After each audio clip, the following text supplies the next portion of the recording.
Magandang gabi po. Ako nga pala si Rodel. Gusto ko lang ibahagi ang kwentong ito na nangyari noong taong 1977 sa isang liblib na baryo sa probinsya ng Capiz. Ang mga pangyayaring ito ay hinding-hindi ko malilimutan dahil personal ko itong nasaksihan. Sariwa pa sa alaala ko ang itsura ng baryo Arcangel. Hindi ito tulad ng mga baryo ngayon na may semento ang kalsada. Noon puro putik at masukal na kagubatan ang makikita mo. Tuwing sasapit ang 6:00 ng gabi, tikom na ang mga bibig ng mga tao at nakasara na ang mga bintana na gawa sa kapis. Luis, siguraduhin mo nakasara ng maigi ang tarangkahan ng pinto, sabi ni Aling Vilma habang naglalagay ng asin sa bawat sulok ng kanilang bintana. Opo, nanay. Pero bakit po ba kailangan ng laging may asin? Sabi ni Arnold, hindi naman daw totoo ang mga aswang eh. Sagot ni Luis habang hinihila ang mabigat na kahoy na pangtarangka. Si Luis ay isang batang lumaki sa poder ni Aling Vilma. Hindi siya tunay na anak, kundi kinukup lang siya ng matanda noong sanggol pa siya. Si Aling Vilma ay kilalang albularya sa kanilang baryo. Marami ang lumalapit sa kanya kapag may nakukulam o naiingkanto. Pero marami rin ang natatakot sa kanya dahil sa kakaiba niyang mga gamit sa loob ng bahay. Huwag kang makikinig kay Arnold, Luis. Bata pa yon at walang alam sa dilim ng gabi dito sa ating probinsya. Seryosong dagdag ni Aling Vilma habang tinitignan ang labas ng bintana kung saan tanaw ang malaking puno ng balite. Isang gabi, habang naghahanda sila ng hapunan, may kumatok sa kanilang pinto. Malakas ang bawat katok, tila nagmamadali at puno ng takot. Aling Vilma! Aling Vilma! Tulungan niyo po kami! Sigaw ng isang lalaki sa labas. Binuksan ni Luis ang pinto at nakita si Melvin, ang asawa ni Edna, na kapitbahay nila. Pawis na pawis si Melvin at maputlang-maputla ang muka. O Melvin, ano nangyari? Ba't ganyan ang itsura mo? Tanong ni Luis habang pinapapasok ang lalaki. Si Edna, manganganak na yata siya pero kakaiba ang kilos niya. Kanina pa siya sumisigaw na may nakikita siyang malaking ibon sa may bubong namin tapos bigla na lang siya naninigas at nagiging kulay itim ang mga kuko. Paliwanag ni Melvin na halos maiyak na. Agad na kinuha ni Aling Vilma ang kanyang bitbit na bag na gawa sa banig. Laman nito ang mga langis, tawas at isang lumang itim na libro. Luis, sumama ka sa akin. Dalhin mo ang sulo at boteng may lamang buntot pagi.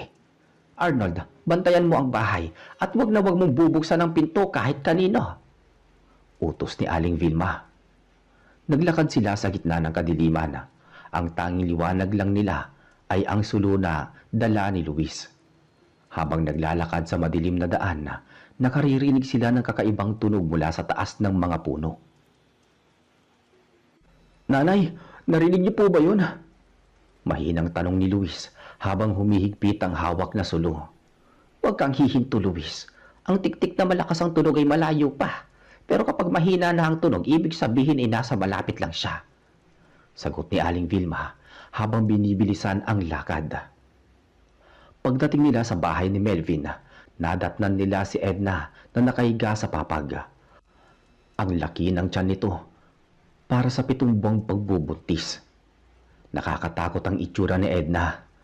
Ang kanyang mga mata ay nanlilisik at ang kanyang balat ay tila nagiging kulay abo.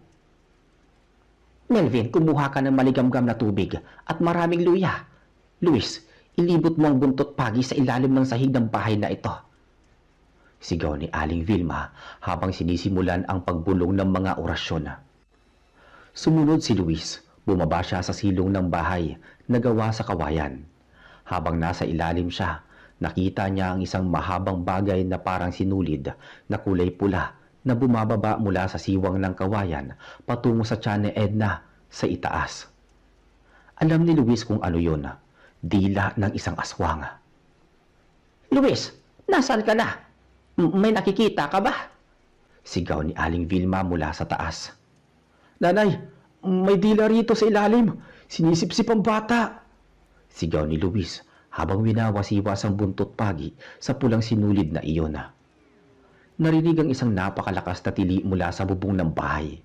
Isang tunog na hindi galing sa tao kundi sa isang hayop na nasasaktan. Maya-maya pa, may narinig silang kalabog sa may bubong at mabilis na paglipad ng kung anong malaking nilalang. Umakyat si Luis sa itaas at nakita niyang hinimatay si Edna. Si Aling Vilma naman ay mabilis na pinapahira ng langis ang tiyan ng buntis. Luis, kailangan nating hanapin kung saan nanggaling ang nilalang na yon.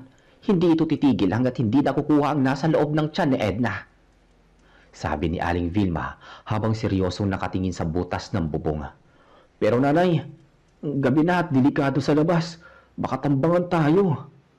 Pag-aalala ni Luis. May dala tayong proteksyon, Luis. At kailangan mong matuto dahil ikaw ang magpapatuloy ng ginagawa ko balang araw. Sagot ng matanda. Lumabas silang muli. Sa pagkakataong to, hindi lang sulo ang dala nila. May hawak na ring matalas na itak si Luis na binasbasa ni Aling Vilma. Habang naglalakad sila patungo sa dulo ng baryo, napansin nila ang isang lumang kubo na malapit sa sapa. Doon nakatira ang isang matandang lalaki na bihirang lumalabas ng bahay. Luis, dahan-dahan ka. Huwag kang gagawa ng ingay. Bulong ni Aling Vilma. Nang makalapit sila sa kubo, nakita nilang nakabukas ng bahagya ang pinto. Sumilip si Luis sa siwang at nanlaki ang kanyang mga mata sa kanyang nasilayan. Nakita niya ang isang lalaki na nakatalikod pero ang ibabang bahagi ng katawan nito ay wala doon. Ang natitira lang ay mula baywang paitaas at may malapad itong pakpak na nakatiklop sa likod. Nanay, siya nga. Siya nga ang manananggal. Bulong ni Luis na nanginginig ang boses. Luis, hanapin mo ang ibabang bahagi ng katawan niya. Karaniwan tinatago niya lang yon dito sa madilim na sulok o sa ilalim ng mga bunto ng dayami. Utos ni Aling Vilma. Hinalughog ni Luis ang paligid ng kubo habang si Aling Vilma ay nagbabantay sa pinto. Sa likod ng mga sagingan, nakita ni Luis ang isang malaking banga. Nang silipin niya ito, nandoon ang ibabang bahagi ng katawan ng nilalang. Luis, kunin mo ang asin at abo. Bilisan mo! Sigaw ni Aling Vilma nang marinig nilang bumalik na ang itaas na bahagi ng nilalang mula sa himpapawid. Mabilis na kinuha ni Luis ang lalagyan ng asina, ngunit bago pa niya maibuhos ito, isang malakas na hangin ang umihip at tumama sa kanya. Tumilapon si Luis sa mga puno ng saging. Napasigaw si Aling Vilma. Tinawag si Luis. Lumapag ang itaas na bahagi ng aswang sa harap ng banga. Ang mukha nito ay hindi na mukha ng tao. Puno ito ng balahibo. Ang mga mata ay nagbabaga sa galit at ang mga pangil ay mahaba. Tumingin ang nilalang kay Luis at naglabas ng nakakangilong tunog. Luis, tumayo ka! Gamitin mo ang itak! Sabi ni Aling Vilma habang binabato ng tawas ang nilalang. Pinilit tumayo ni Luis kahit masakit ang kanyang likod. Hawak ang itak, hinarap niya ang nilalang. Huwag kang lalapit sa akin! Sigaw ni Luis habang winawasiwas ang itak. Tumalon ang nilalang patungo kay Luis. Ngunit dahil sa bilis ng bata, nakailag siya at nasugatan niya ang pakpak nito. Umalingaw-ngaw ang sigaw ng aswang sa buong kagubatan. Sa kabilang banda naman, si Aling Vilma ay mabilis na nagbubuhos ng asin at abo sa ibabang bahagi ng katawan na nasa loob ng banga. Napasigaw ang nilalang, naramdaman ng hapdi ng asin sa kanyang kalahating katawan. Tapos na ang pananakot mo sa baryong ito! Sigaw ni Aling Vilma habang patuloy sa paglalagay ng asina. Ang nilalang ay unti-unting nanghina. Hindi na ito makabitaw o makasapi sa kanyang ibabang bahagi dahil sa bisa ng asin at abo. Ang balat nito ay tila nasusunog at nagsisimulang umusok. Luis, tulungan mo ako! Itulak natin ang banga sa sapa! Utos ni Aling Vilma. Pinagtulungang itulak ni na Luis at Aling Vilma ang banga. Nang mahulog ito sa tubig, ang itaas na bahagi ng nilalang ay nagsimulang maglaho na parang abo na tinangayan ng hangin hanggang sa tuluyan na itong nawala. Hingal na hingal si Luis habang nakaupo sa tabi ng sapa. "Nanay, patay na ba siya?" "Wala na siya, Luis. Pero hindi lang siya ang ganitong nilalang dito sa mundo. Marami pa sila at lagi silang naghahanap ng pagkakataon." Sagot ni Aling Vilma habang pinupunasan ng pawis sa noo. Bumalik sila sa bayan ni Melvin. Nadatnan nilang gising na si Edna at maayos na ang pakiramdam neto. Ligtas ang sanggol sa kanyang sinapupunan. Nagpasalamat si Melvin ng luhod-luhod kina Aling Vilma at Luis. Maraming salamat po, Aling Vilma. Salamat din, Luis. Utang namin sa inyo ang buhay ng aming mag-ina. Sabi ni Melvin habang umiiyak sa tuwa. "Mag-iingat kayo simula ngayon, Melvin. Laging maglagay ng bawang at asin sa mga bintana." Pagbalik nila sa kanilang sariling bahay, sinalubong sila ni Arnold na kanina pa hindi makatulog sa kaba. "Oh, Luis, anong nangyari? Bakit may dugo ang damit mo?" Tanong ni Arnold na bakas ang takot sa muka. Mahabang kwento, Arnold.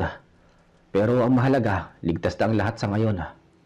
Simpleng sagot ni Luis habang nilalapag ang kanyang itak. Kinaumagahan kumalat ang balita sa baryo tungkol sa pagkamatay ng matandang lalaki sa kubo. Sabi ng mga nakakita, natagpuan na lang daw itong tuyot at parang nasunog ang balat kahit wala namang apoy.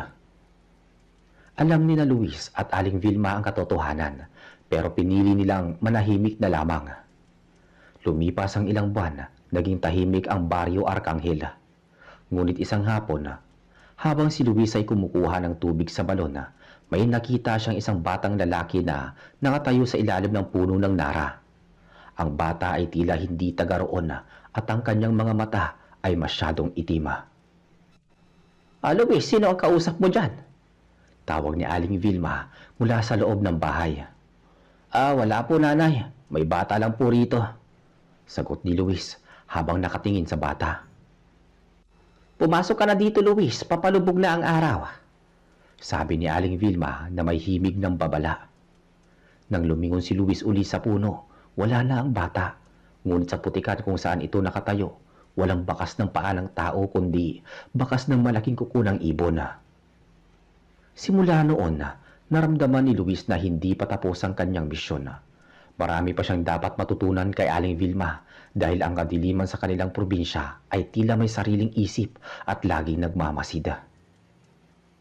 Isang gabi, habang nag-aaral si Luis ng mga orasyon sa ilalim ng lampara, narinig niya ang isang pamilyar na tunog sa kanilang bubong. Pero sa pagkakataong to, hindi lang isa ang naririnig niya. Parang marami sila at tila pinalilibutan ang kanilang bahay. "Nanay, naririnig niyo po ba yun?" Tanong ni Luis habang dahan-dahang kinukuha ang kanyang itak. "Luis, ihanda mo ang mga langis. Mukhang may mga bisita tayo ngayong gabi." Seryosong sabi ni Aling Vilma habang binubuksan ang kanyang lumang libro. Sino po ba sila, nanay?" Tanong ni Luis. "Ang mga kamag-anak ng pinatay natin sa sapa. Naghahanap sila ng ganti." Sagot ni Aling Vilma. Maya-maya, biglang nayanig ang buong bahay. Ang mga dingding na kawayan ay tila kinakamot ng matatalas na kuko. Si Arnold na naroon ay natutulog na. Biglang nagising at sumigaw sa takot. "Luis, may mukha sa bintana!" Sigaw ni Arnold habang tinuturo ang itaas na bahagi ng kanilang bintana. Nakita ni Luis ang isang maputlang muka na may mahabang dila na pilit na pumapasok sa siwang ng kapis. Hindi nag-atubili si Luis, kumuha siya ng isang basong tubig na may asin at sinaboy ito sa mukha ng nilalang. Isang nakangingilong tili ang bumalot sa buong bahay. "Arnold, kumuha ka ng sulo. Luis, huwag mo hahayaang makapasok sila." Utos ni Aling Vilma habang nagsisimulang magsunog ng tuyong dahon ng suha sa loob ng bahay. Ang usok ng dahon ng suha ay mabilis na kumalat at narinig nila ang paglayo ng mga nilalang mula sa kanilang dingding. Ngunit alam ni Luis na pansamantala lamang ito. "Luis, kailangan nating lumabas. Hindi tayo pwede manatili dito sa loob dahil susunugin nila ang bahay natin. Sabi ni Aling Vilma nang mapansin ang mga talsik ng apoy na nagsisimulang mahulog mula sa bubunga. Pero nanay, mas marami sila sa labas. Mas mabuti nang lumaban sa labas kaysa mamatay na parang daga dito sa loob. Binuksan nila ang pinto. Sa labas nakita nila ang 4 na nilalang na nakalutang sa hangin.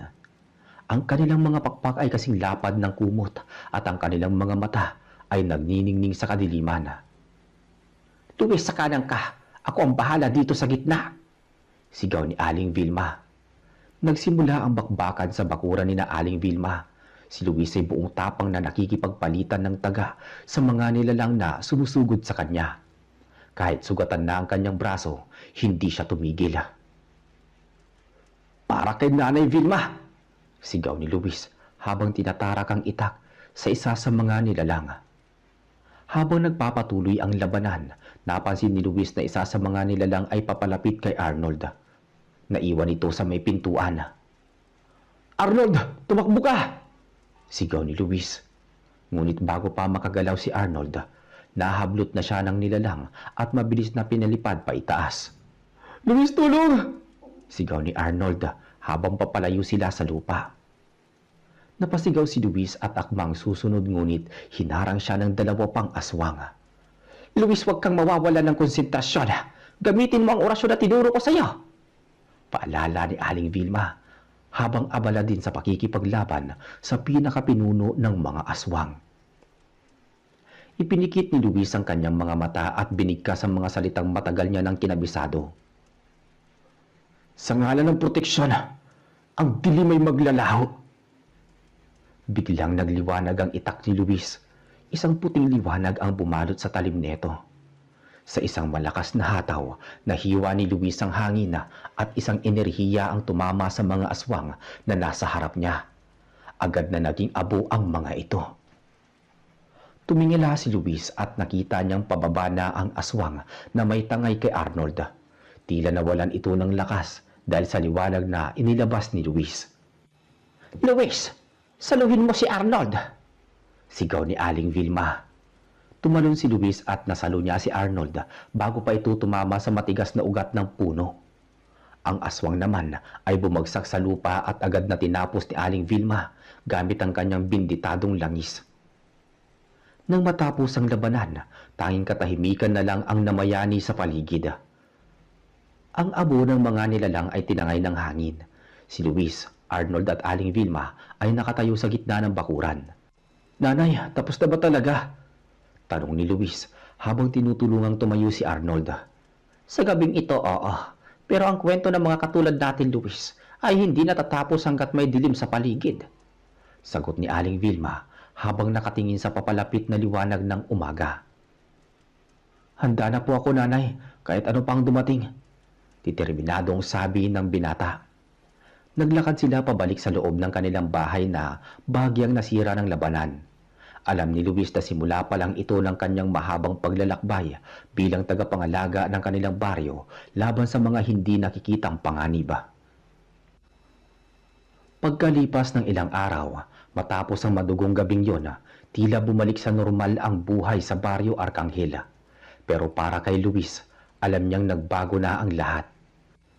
Ang bawat kaluskos ng dahon at bawat huni ng kuliglig ay binigyan niya na ng kahulugan. Isang hapon, habang nag-iigib ng tubig si Luis sa balon malapit sa gubat, lumapit sa kanya si Melvin. Bakas pa rin sa mukha ni Melvin ang takot. Pero may dala siyang balita. Luis, si Edna, hindi siya makatulog ng maayos. Sabi niya may naririnig daw siyang boses ng bata na tumatawag sa kanya mula sa silong. Bulong ni Melvin habang palingon-lingon sa paligid. Boses ng bata? Pero Melvin, wala namang ibang bata sa paligid niyo kundi ang nasa sinapupunan pa lang niya, di ba? Tanong ni Luis habang ibinababa ang timba. Iyon nga rin ang pinagtataka ko, Luis. At kaninang umaga nakakita ako ng maliliit na bakas ng paa sa paligid ng bahay. Pero ang nakakapagtaka, ang mga bakas pabaliktad. Ang sakong nasa harap, ang mga daliri nasa likod. Paliwanag ni Melvin. Agad na kinabahan si Luis. Naalala niya ang mga kwento ni Aling Vilma tungkol sa mga nilalang na hindi aswang, kundi mga engkanto na naninirahan sa mga punso o malalaking puno. Melvin, umuwi ka na. At wag na wag mong iiwan si Edna. Sabihin mo to kay Nanay Vilma. Bili ni Luis. Pagdating sa bahay, nadatnan ni Luis si Aling Vilma na nag-aayos ng mga pinatuyong dahon ng makabuhay. Nanay Vilma, si Melvin. Nagpunta po rito. Mukhang maibang umubulabog sa kanila. Pabaliktad daw ang bakas ng paa Ulat ni Luis.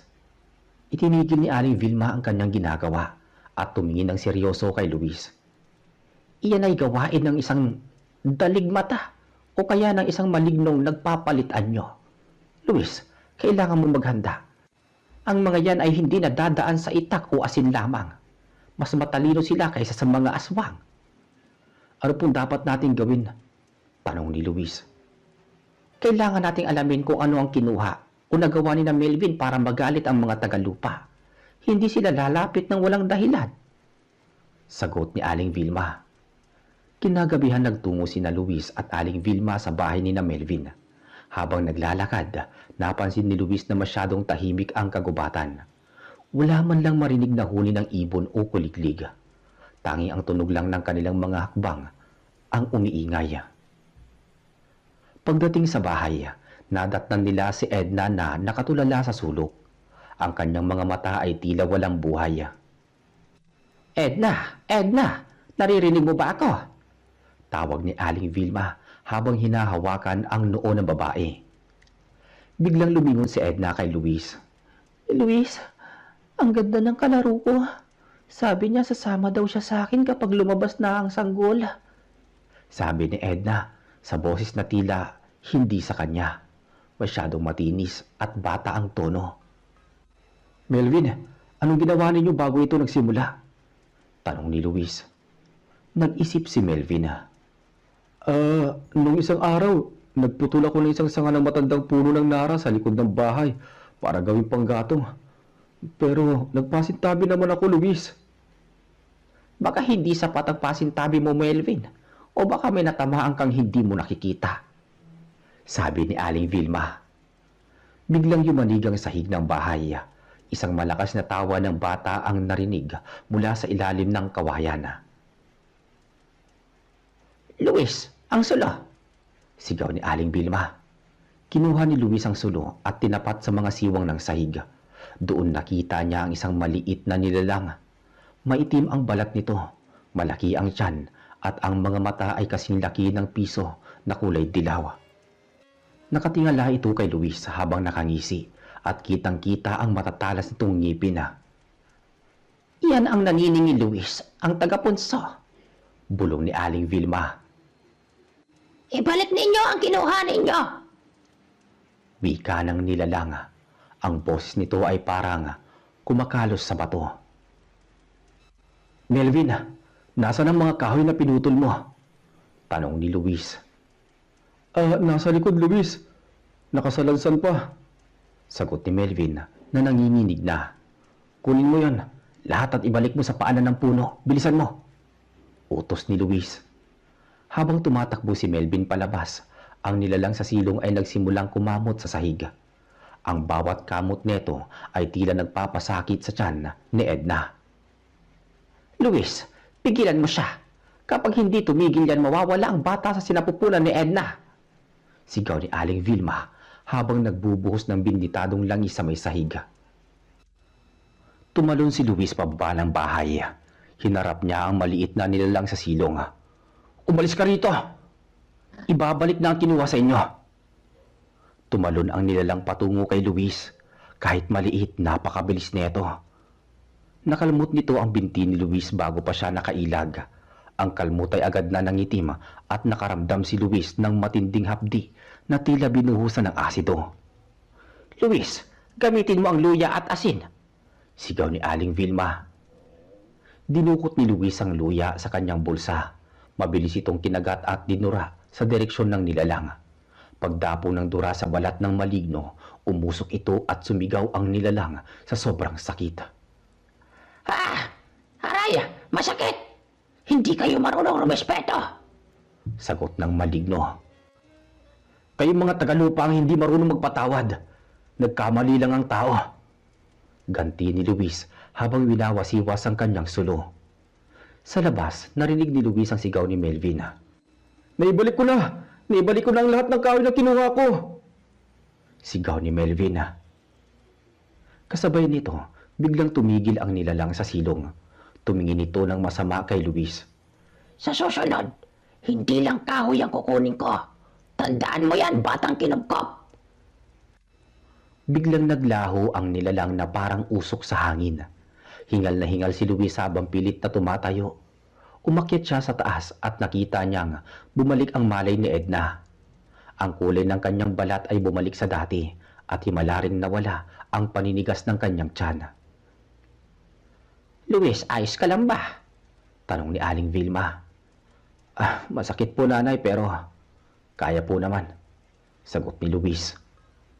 Kumuha si Aling Vilma ng ilang dahon at idinikdik ito para itapal sa sugat ni Luis. Mapanganib ang ginawa mo, Luis. Ang mga taga-punso ay hindi nakakalimot. Binanggit niya ang pagiging kinupkop mo. Alam nila kung sino ka talaga. Ano pong ibig niyo sabihin, nanay? Sino po ba talaga ako? Tanong ni Luis na matagal nang nagtataka sa kanyang tunay na pinagmulan. Tumingin si Aling Vilma sa labas, sa dilim ng gabi kung saan tila may mga matang nagmamasid pa rin. Hindi pa ito ang tamang panahon para malaman mo ang lahat, Luis. Sa ngayon, mahalaga nakatulong tayo. Bumalik sila sa bahay ng madaling araw na. Habang naglalakad, hindi maalis sa isip ni Luis ang sinabi ng maligno. Pagdating sa bahay, sinalubong sila ni Arnold na noon ay iniinit ang kape. Luis, may naghahanap sa'yo kanina habang wala kayo. Isang lalaki nakasuot ng barong na Tagalog, pero kupas na ang kulay. Hindi ko makita ang mukha niya dahil nakayuko siya. Ano? Saan siya nagpunta? Sabi niya maghihintay daw siya sa dulo ng tulay sa may sapa sa susunod na kabilugan ng buwan. Tumingin si Luis kay Aling Vilma, pero ang matanda ay tumalikod lang at pumasok sa kanyang silid. Alam ni Luis na may malaking lihim na unti-unting nabubunyag at ang susunod na kabilugan ng buwan ang magiging susi. Lumipas ang ilang mga araw at si Luis ay naging masigasig sa pagsasanay. Hindi na lang itak at orasyon ang kanyang inaaral. Tinuruan na rin siya ni Aling Vilma kung papaano makiramdam sa hangin at kung papaano makipag-usap sa mga kaluluwang ligaw. Isang hapon na, habang nag-iinsayo si Luis sa likod ng bahay, may napansin siyang kakaiba sa puno. May mga nakasabit na mga itim na tela sa mga sanga nito. Luis, huwag mong lalapitan ang punong yan. Sabi ng mga matatanda, diyan daw nagtitipon ng mga di kapiling kapag may malaking mangyayari sa baryo. Arnold, napapansin mo ba? Tila nagiging mas madalas ang kababalagan dito simula ng labanan natin ng mga aswang. Sabi ni Luis. Siguro dahil alam nilang may lumalaban sa kanila at ikaw yun, Luis. Sagot ni Arnold. Dumating ang gabi ng kabilugan ng buwan. Hindi mapakali si Luis. Gusto niyang pumunta sa tulay para makita ang lalaking tinutukoy ni Arnold. Pero ayaw niyang suwayin ang bilin ni Aling Vilma na huwag lalabas ng bahay kapag bilog ang buwan. Ngunit nang makita niyang mahimbing nang natutulog si Aling Vilma at si Arnold, dahan-dahang kinuha ni Luis ang kanyang itak at lumabas ng pinto. Ang paligid ay maliwanag dahil sa sikat ng buwan, pero ang bawat anino ay tila gumagalaw. Naglakad si Luis patungo sa sapa. Habang papalapit sa tulay, naramdaman niya ang isang malamig na hangin na tumatama sa kanyang batok. Sa dulo ng tulay, nakita niya ang lalaking sinasabi ni Arnold. Nakasuot nga ito ng lumang barong at nakayuko. Sino ka? Bakit mo ko hinahanap? Matapang na tanong ni Luis. Dahan-dahang iniangat ng lalaki ang kanyang ulo. Nanlumo si Luis sa kanyang nakita. Ang lalaki ay walang muka. Puro lang itong patag na balat. Walang mata, walang ilong. Ngunit narinig ni Luis ang isang boses sa loob ng kanyang isip. Luis anak, bumalik ka na sa amin. Anong anak? Ang mga magulang ko ay matagal nang napatay, sabi ni Luis habang itinataas ang kanyang itak. Ang mga magulang mo ay hindi namatay, Luis. Ipinadala ka lang sa mundong ito para iligtas ka sa aming mga kaaway. Pero ngayon, kailangan ka na ng iyong tunay na pamilya sa kabilang panig. Wika ng boses. Biglang may lumitaw ng mga itim na anino mula sa ilalim ng tulay. Pinalibutan nila si Luis. Ang tubig sa sapa ay nagsimulang mag-apoy ng kulay asula. Hindi ako sasama sa inyo! Si Aling Vilma ang nanay ko! Sigaw ni Luis habang winawasiwas ang kanyang itak. Nagsimulang umataki ang mga nilalang. Ang bawat daplis nila sa balat ni Luis ay nagiiwan ng panlalamig o yelo. Pakiramdam ni Luis ay naninigas ang kanyang buong katawan. Sa gitna ng kaguluhan, isang malakas na sigaw ang narinig mula sa likuran. Luis, yumuko ka! Si Aling Vilma, hawak niya ang isang sulo na may kakaibang apoy na kulay lila. Isinabon niya ang ilang pulbos sa may hangin at biglang sumiklab ang paligid ng tulay. Umalis kayo! Hindi pa oras para makuha niyo siya! Sigaw ni Aling Vilma habang nagbabato ng mga tawas na may nakasulat na orasyon. Ang lalaking walang muka ay tumingin kay Aling Vilma. Vilma, alam mong hindi mo siya habang buhay na matatago. Siya ay anak ng Haring Engkanto ng Ilaya. Darating ang panahon, kukunin namin ang amin. Kasabay ng isang malakas na pagsabo ng usok, nawala ang lalaki at ang mga nilalang. Naiwan si Luis na nanginginig sa sahig ng tulay. Nilapitan siya ni Aling Vilma at niyakap. Sabi ko sa iyo, huwag kang lalabas, Luis. Nanay Vilma, totoo po ba? Anak ako ng engkanto? Tanong ni Luis habang umiiyak. Tumingin si Aling Vilma sa kanya ng may halong lungkot at pagmamahal. Luis, nahanap kita sa gitna ng gubat noong sanggol ka pa. Nakabalot ka sa tilang ginto at may proteksyon ng mga engkanto. Alam kong darating ang araw na ito, pero hindi ko akalain na sa ganito kaaga. Kaya po ba marunong ako ng mga ganitong bagay? Kaya po ba hindi ako tinatablan ng ilang sumpa? Tanong ni Luis. Oo, Luis. Ang dugo mo ay hindi purong tao, pero ang puso mo, ang pagpapalaki ko sa iyo ay bilang isang tao. Iyan ang magiging kalakasan mo o kahinaan mo sa hinaharap. Paliwanag ni Aling Vilma. Bumalik sila sa bahay, pero alam ni Luis na hindi na magiging gaya ng dati ang lahat. Ang Baryo Arcangel ay hindi na lang basta baryo para sa kanya. Ito na ang hangganan ng dalawang mundo na pilit siyang hinihila sa magkabilaang panig. Lumipas pa ang buwan. Nanganak si Edna ng isang malusog na sanggol na lalaki. Pinangalanan nila itong Luisito bilang pasasalamat kay Luis. Pero sa likod ng saya, may banta pa rin nararamdaman si Luis.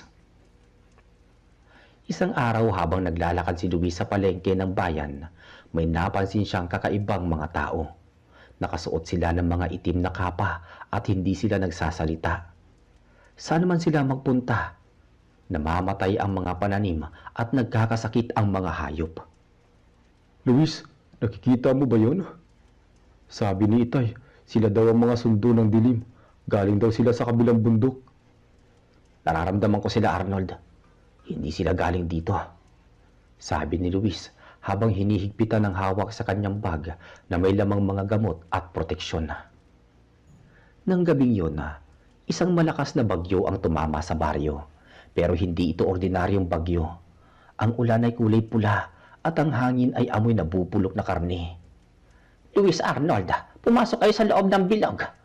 Sigaw ni Aling Vilma habang gumuguhit ng malaking proteksyon sa sahig ng kanilang bahay gamit ang asin at abo ng palaspas. Nanay, ano po bang nangyayari? Ang sundo ay narito na. Hindi lang ikaw ang pakay nila, Luis. Gusto nilang sakupin ang buong baryo para gawing kaharian ng kadiliman. Sagot ni Aling Vilma na bakas ang pag-aalala. Biglang nawasak ang pinto ng kanilang bahay. Pumasok ang tatlong lalaking nakakapa. Sa likod nila, nakatayo ang lalaking walang muka na nakita ni Luis sa tulay. Vilma, tapusin na natin to. Ibigay mo sa amin ang bata at hayaan namin mabuhay ang mga tao sa baryo. Wika ng boses sa isip ni Luis. Hindi ko ibibigay si Luis sa inyo. Sigaw ni Aling Vilma habang tinataas ang kanyang mga kamay para mag-orasyon. Ngunit bago pa man matapos ni Aling Vilma ang kanyang sasabihin, itinaas ng lalaki na walang muka ang kanyang kamay at isang itim na enerhiya ang tumama sa matanda. Tumilapon si Aling Vilma sa dingding at nawalan ng malaya. Nanay! Sigaw ni Luis. Luis, tumakbo ka na. Ako na ang bahala rito. Ngunit sa isang kumpas lang, tumilapon din si Arnold. Ngayon si Luis na lang ang nakatayo sa harap ng mga nilalang. Luis, tanggapin mo na ang iyong kapalaran. Sabi ng lalaking walang muka habang lumalapit. Huminga ng malalim si Luis. Naalala niya ang lahat ng turo ni Aling Vilma. Naalala niya ang liwanag na lumalabas sa kanyang itak noong nakaraang laban. Hindi ako basta-basta susuko, sigaw ni Luis. Sa pagkakataong to, hindi lang ang itak ang nagliwanag. Ang buong katawan ni Luis ay binalot ng isang ginintuang liwanag. Ang kanyang mga mata na dati ay kulay kape ay naging kulay ginto. Anong nangyayari? Gulat na wika ng lalaking walang muka. Ang kapangyarihan ni Luis bilang anak ng Haring Engkanto ay unti-unti nang nagigising dahil sa matinding galit at kagustuhang protektahan ang kanyang pamilya. Umalis kayo sa bahay na to! Ngayon din! Dagundong ng boses ni Luis na tila nanggagaling sa kailaliman ng lupa. Isang malakas na pagsabog ng liwanag ang nagmula kay Luis. Ang mga sundong engkanto ay agad na nalusaw sa tindi ng liwanag. Ang lalaking walang muka ay napilitang umatras habang nasusunog ang kanyang kapa. Hinding-hindi ito ang huli, Luis. Babalik kami. May mas malakas na persa. Sigaw ng nilalang bago tuluyang naglaho sa kadiliman ng bagyo. Nang mawala ang mga nilalang, unti-unting nawala ang liwanag sa katawan ni Luis. Bagsak siya sa sahig, hapong-hapo. Agad niyang nilapitan si Aling Vilma. Nanay, ayos lang po ba kayo? Bulong ni Luis habang umiiyak. Dahan-dahang iminulat ni Aling Vilma ang kanyang mga mata. Luis, ang liwanag nakita ko. Opo, nanay. Wala na po sila. Sagot ni Luis. Tinulungan din nila si Arnold na magising. Bagamat may mga pasa, ligtas silang lahat. Pero alam ni Luis na ang gabing yon ang huling gabi ng kanilang katahimikan. Kinabukasan, maraming tao sa baryo ang nagtatanong-tanong tungkol sa kakaibang liwanag na nakita nila sa bahay ni Aling Vilma. Hindi na itinago ni Luis ang katotohanan. Mga kababayan, may mga panganib na dumarating sa ating baryo na hindi natin nakikita. Pero hanggat nandito ako at si Aling Vilma, hindi namin nahayaan na saktan nila kayo. Sabi ni Luis. Mula noon, hindi lang si Aling Vilma ang pinupuntahan ng mga tao. Si Luis ay naging simbolo na rin ng proteksyon sa baryo. Tinawag siyang ang bantay ng Ilaya. Ngunit sa kabila ng lahat ng ito, alam ni Luis na may malaking digmaan pang paparating. Ang kanyang tunay na ama, ang Haring Engkanto, ay hindi titigil hangga't hindi siya nababawi. At si Luis, handa na siyang harapin ng kahit anong kababalaghan, tao man o hindi.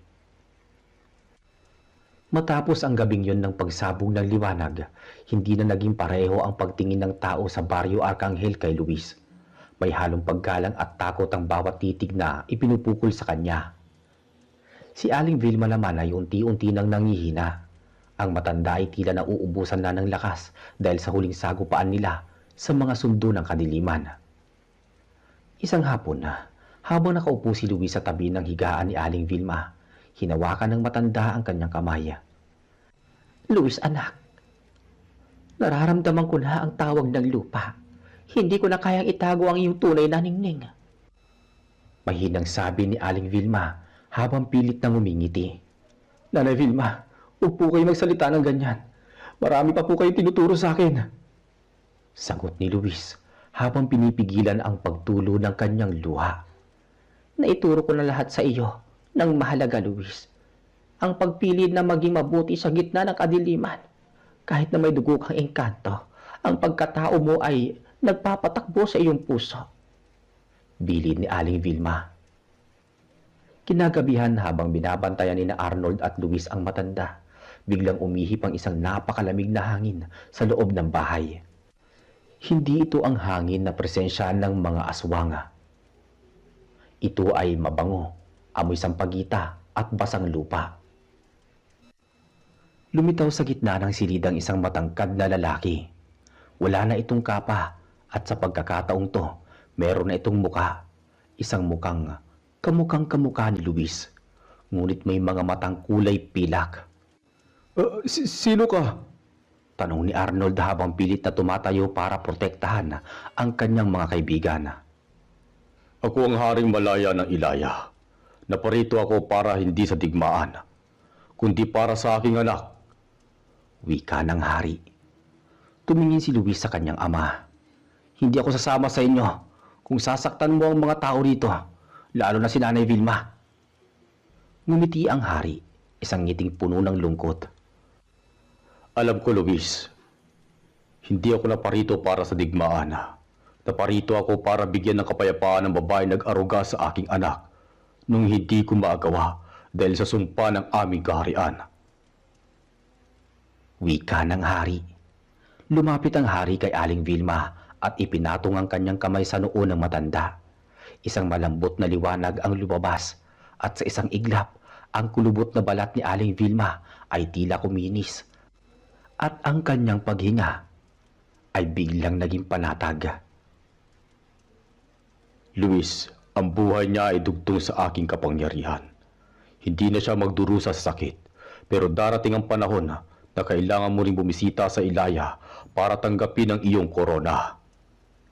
Sabi ng lalaki, bago unti-unting naglaho. Lumipas ang mga taon, ang pangyayari ay naging bahagi na lang ng mga kwentong bayan sa probinsya. Si Aling Vilma ay nabuhay pa ng matagal na panahon. Tila hindi tumatanda, hanggang sa payapa siyang pumanaw sa kanyang pagtulog sa ilalim ng pagbabantay ni Luis.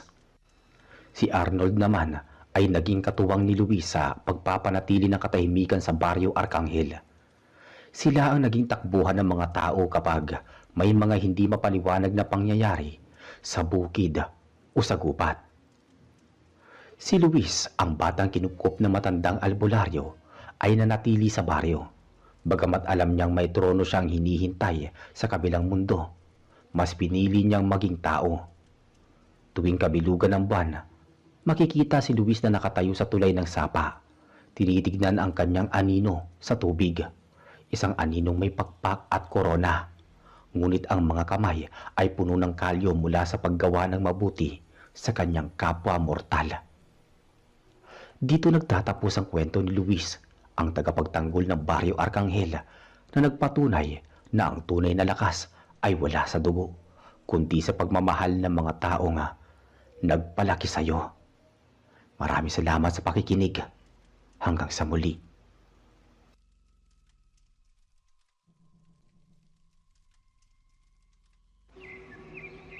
Tahimik ang paligid habang naglalakad ang binata sa makitid na daan patungo sa liblib na baryo. Mag-aalas 3 pa lang ng hapon pero tila palubog na ang araw. Sa kanyang likuran ay mga punong matataas at malalayo ang pagitan. Habang sa unahan ay daang tila walang katapusan. Bit-bit lang niya ang isang lumang backpack. May laman itong ilang pirasong tinapay, tubig at isang papel na may nakasulat na direksyon. Ayon sa nabasa niya, doon sa dulo ng baryo matatagpuan ang matandang si Mang Isko.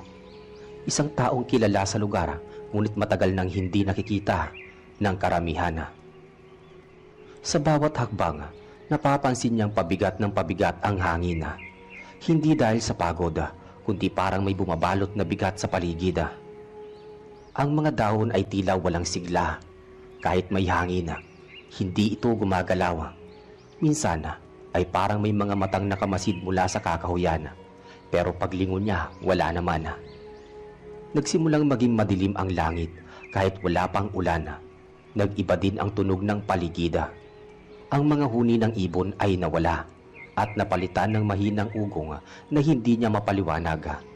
Hindi ito normal, parang may malalim na ingay na sumisiksik sa tenga.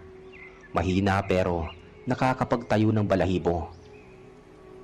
Habang lumalalim ang lakad, napansin niyang tila paikot-ikot ang daan.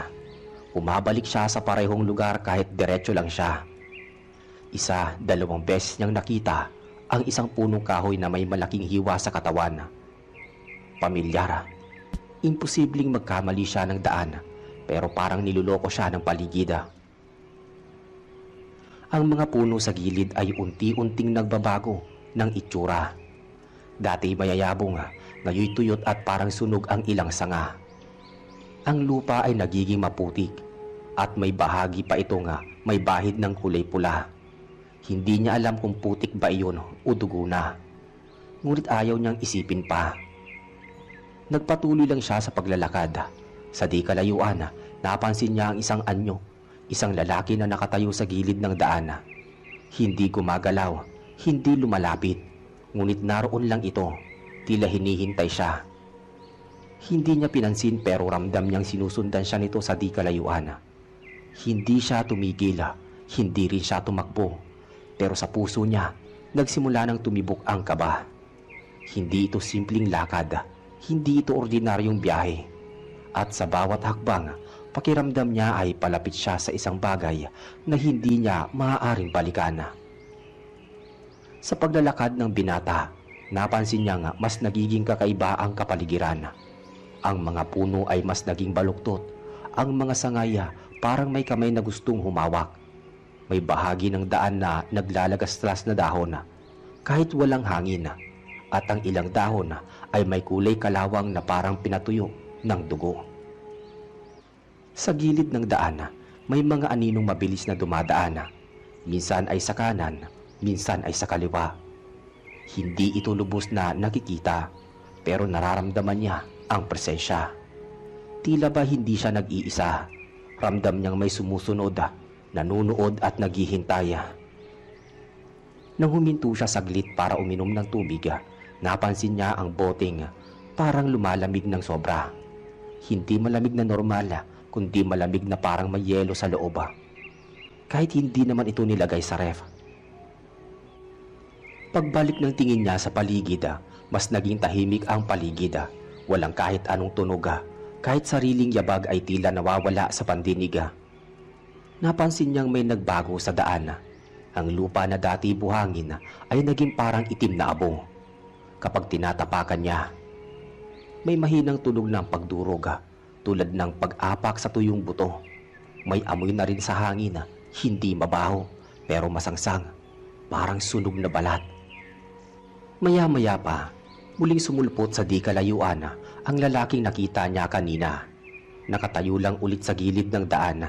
Hindi gumagalaw, walang reaksyon, hindi maaninag ng buo ang muka, pero sigurado siyang ito rin ang lalaking nakita niya dati pa. At ngayon, mas malapit na ito kaysa sa dati. Patuloy siyang naglakad, pinipilit iwaksi ang kaba, ngunit ang paligid ay unti-unting lumalabo. Ang mga puno ay tila lumalapit kahit hindi naman siya gumagalaw sa gilid. Ang liwanag mula sa langit ay unti-unting nauupos, parang kandilang nauubos ang ilaw. Biglang napansin niya ang isang bahay kubo. Abandonado ito, kalahating giba at natatakpan ng damo. Doon sa mismong pintuan nito ay may nakasabit na palaspas na tuyo na, at sa ilalim isang manika na walang mata. Wala siyang balak lumapit pero parang humihila ang lugar. May lakas na parang gustong pumasok siya. Ngunit mas pinili niyang magpatuloy. Habang lumalakad, mas ramdam niya ang bigat sa katawan. Hindi ito pagod, kundi para bang may humihila sa kanya pabalik. Gusto siyang pigilan ng lugar. Ayaw siyang payagang makarating kay Mang Isko. At sa dulo ng kalsada, aninag niya ang isang maliit na tulay. Luma, may lumang lubid sa gilid, at sa ilalim nito ay hindi ilog, kundi itim na tubig. Tila langis o putik na buhay. Walang dumadaloy pero gumagalaw ito, paikot-ikot at dahan-dahan. Alam ng binata sa sarili niya, pagkatapos ng tulay na ito, wala nang atrasan. Habang nakatayo sa harap ng tulay, tila huminto ang oras. Hindi siya makagalaw kaagad. May malamig na ihip ng hangin na biglang tumaan sa batok niya, tila bulong ng hindi nakikitang nilalang. Ang tulay ay umiingit kahit wala namang gumagalaw dito. Parang may dumadaan pero hindi nakikita ng mata. Sa ilalim ang itim na tubig ay nagsimulang magkaroon ng mga bula. Maliliit sa simula pero unti-unting lumalaki. Sa gitna ng tubig, may parang mababaw na hubog. Hindi siya sigurado kung isda ba iyon, unggoy o kamay. Ngunit bago pa niya matukoy, lumubog muli ito at nawala. Dahan-dahang tumapak ang binata sa unang tabla ng tulay. Umingit ito ng malakas. Ang tunog ay tumutunog sa buong paligid. At saglit na parang natahimik ang lahat. Kahit ang ihip ng hangin ay tumigil. Parang pinagmamasdan siya ng kagubatan mismo. Sa gitna ng tulay napahinto siya. Mula doon may tanaw siyang kakaiba. Sa kabilang dulo ng daan ay may hamog na makapala. Pero sa ilalim nito ay may mga aninong gumagalaw. Hindi niya maaninag kung mga tao ba o hindi. Ang iba ay parang gumagapang. Ang ilan ay tila lumulutang. Sa sobrang kapal ng hamog, hindi niya makita ang lupang tinatapakan ng kabilang bahagi. Ngunit alam niya, kailangan niyang tumawid. Walang balikan. Lumingon siya sa likod at sa gulat niya, wala na ang daan. Walang puno, walang simula. Parang tinanggal siya sa mundo. Sa pagkabigla, napatingin siya sa may mga kamay niya. Marumi ito, may bahid ng putik at sugat na hindi niya naalala kung kailan niya nakuha. Ang mga kuko niya ay bahagyang itim at ang balat niya ay nanlalamig. Parang unti-unti siyang sinisipsip ng lamig ng lugar. Pagsapit sa dulo ng tulay, biglang huminto ang hamog. Bigla itong humawi ng parang may malakas na hangin na tumulak mula sa kalagitnaan. At sa harap niya, bumungad ang isang kakaibang tanawin. Ang mga puno'y dati malalabay, ngayon ay parang mga poste ng krus. May nakasabit na kung ano sa mga sanga. Ang mga ibon ay hindi lang patay, kundi nakatusok sa mga tinik ng kahoy. At sa lupa, may mga bakas ng paa. Hindi pangkaraniwan, mahaba, parang hindi tao ang gumawa. Wala na siyang naririnig, wala na ring kabog ng puso. Ang paligid ay parang patay, ngunit alam niyang hindi siya nag-iisa. Isang hakbang pa at maririnig niya nga may humihinga sa likod. Pero nang lumingon siya, wala namang tao. Nagpatuloy sa paglalakad ang binata matapos tumawid sa tulay. Sa bawat hakbang niya sa bagong landas, ramdam niya ang kakaibang bigat sa kanyang balikat. Parang may nakasunod na hindi mabigat sa mata, pero ramdam ng balat. Sa di kalayuan ay may figura ng isang matandang lalaki. Nakayuko, tila hinihintay siya. Habang papalapit, may lumilinaw ang itsura ng matanda. Payat ito, may yuko ang likod at nakasuot ng lumang damit na kulay abong putik. Ang balat ay kulubot, parang tuyong dahon. Ngunit ang pinaka nakakagulat ay ang mukha nito.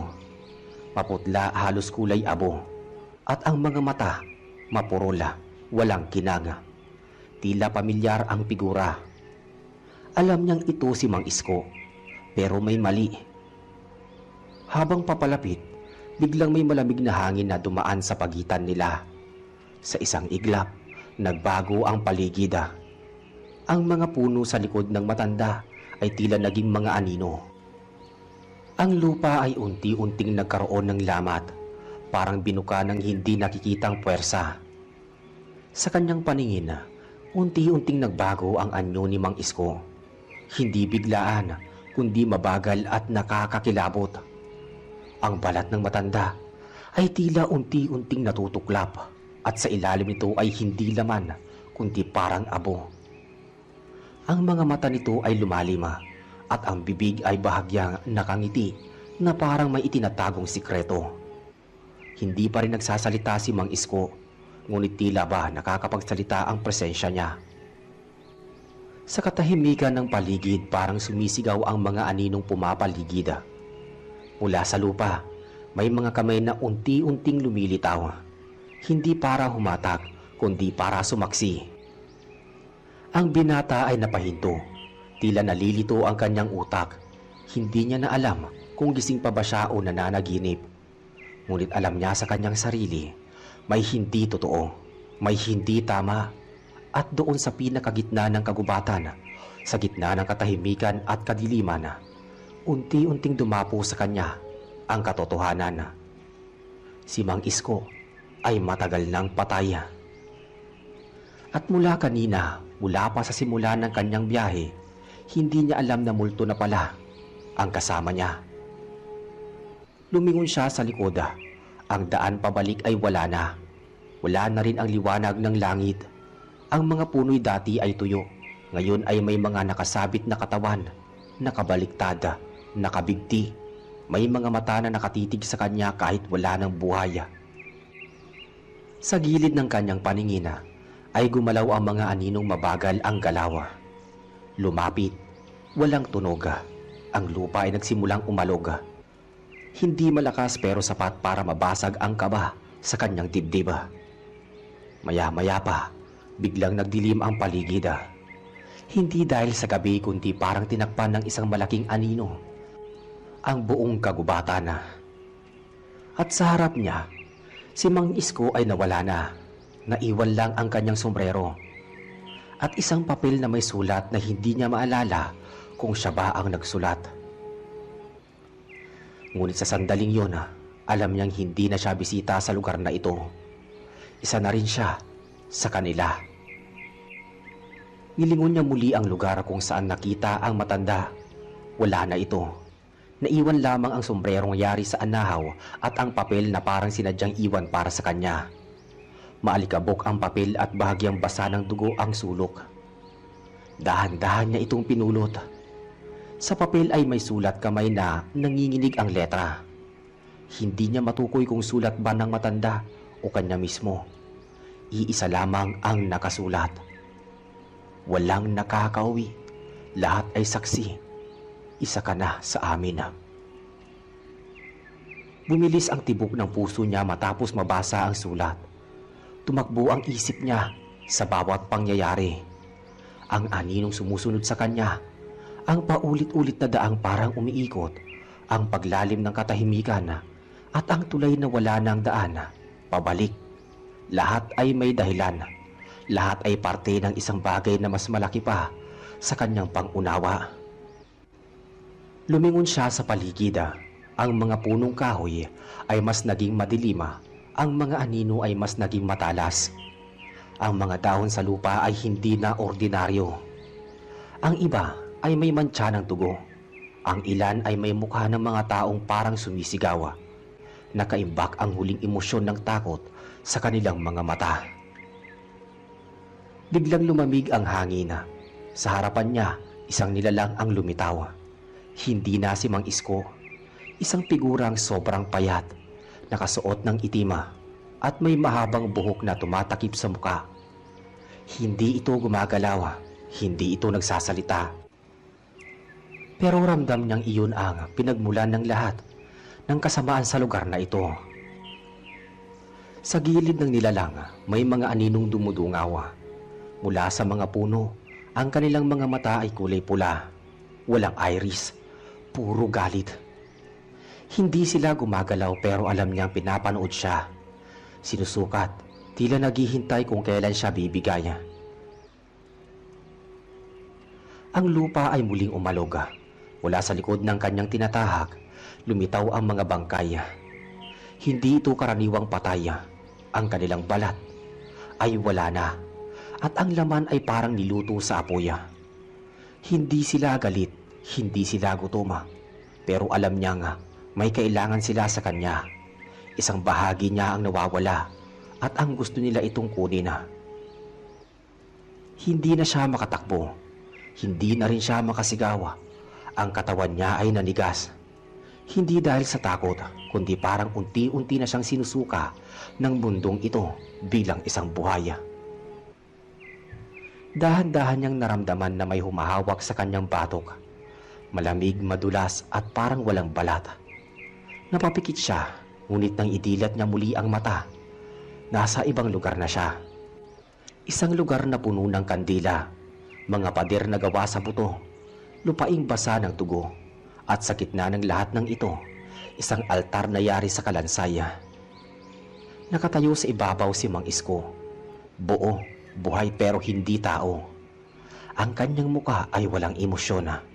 Ang mga mata niya ay lumulutang sa itima. Walang puti, walang liwanag. Sa kanyang kamay ay may hawak siyang putol na ulo. Hindi niya matukoy kung kanino, ngunit may isang bagay ang malinaw. Wala na siya sa daigdig ng mga buhay. At si Mang Isko ay ang tagapagsalubong. Sa harap ng altar ng mga kalansay, nananatiling nakatayo ang binata. Hindi siya makagalaw, hindi makaiyak, at hindi rin makaiwas ng tingin. Ang paligid ay tila humihinga. Bawat dingding na gawa sa buto ay parang may sariling tibok. Ang sahig ay basa, hindi lang ng dugo, kundi ng isang likido na malapot, kulay itim at may baho ng panis na bangkay. Sa gitna ni Mang Isko, na ngayon ay hindi na simpleng matanda, ang katawan niya ay tila yari sa usok na abo, pero nananatiling buo sa anyo. Sa kanyang likod ay may tila mga pakpak, pero hindi pang anghela. Ito'y parang kalansay ng paniki, tuyo, mahaba at matulis. Hindi nagsasalita si Mang Isko, ngunit ang paligid ay nagsimulang magbago. Ang kandila sa paligid ng altar ay isa-isang namatay. Nang namatay ang huling kandila, muling lumitaw ang mga aninong kanina pa sumisilay mula sa dilim. Ngayon, mas malinaw na sila. Ang mga mukha nila ay may mga sugat na hindi gumagaling. Ang iba'y walang mata, walang bibig, at ang ilan ay wala ng ulo, ngunit nakatayo pa rin. Mula sa ilalim ng altar, may lumitaw na hagdan pababa. Parang pilit siyang inaanyayahan na bumaba doon. Ang paligid ay hindi sumisigaw, pero ang katahimikan nito ay parang hampas ng isang malakas na kulog. Ang katahimikan ay parang bumubulong sa kanyang kaluluwa.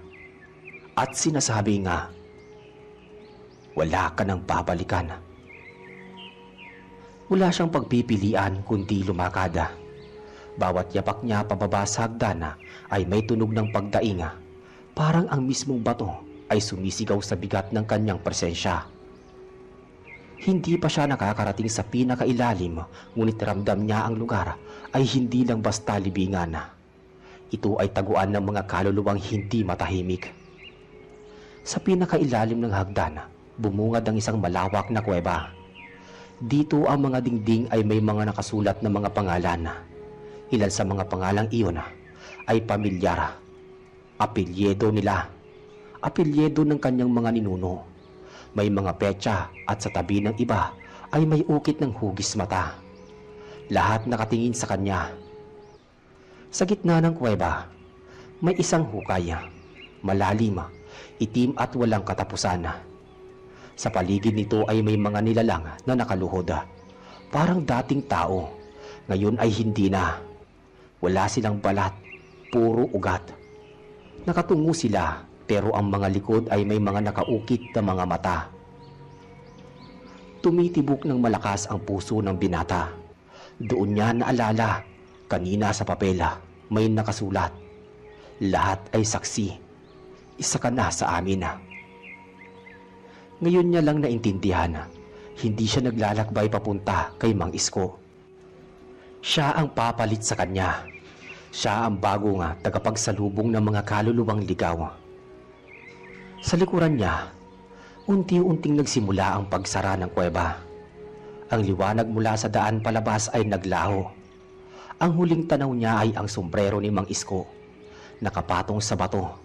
At habang bumabalot ang dilim, nagsimulang tumugtog ang isang tila orasyon. huni ng mga kaluluwang matagal nang nakalimutan na. Hindi niya na maramdaman ang kanyang mga kamay nanlalamig ito kahit wala namang hangin sa loob ng kuweba.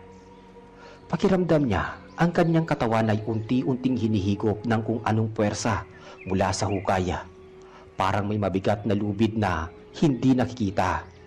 Pilit siyang hinihila papalapit sa gilid.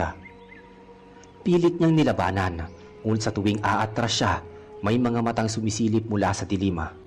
Hindi mata ng tao kundi mga mata ng bagay na hindi dapat umiiral.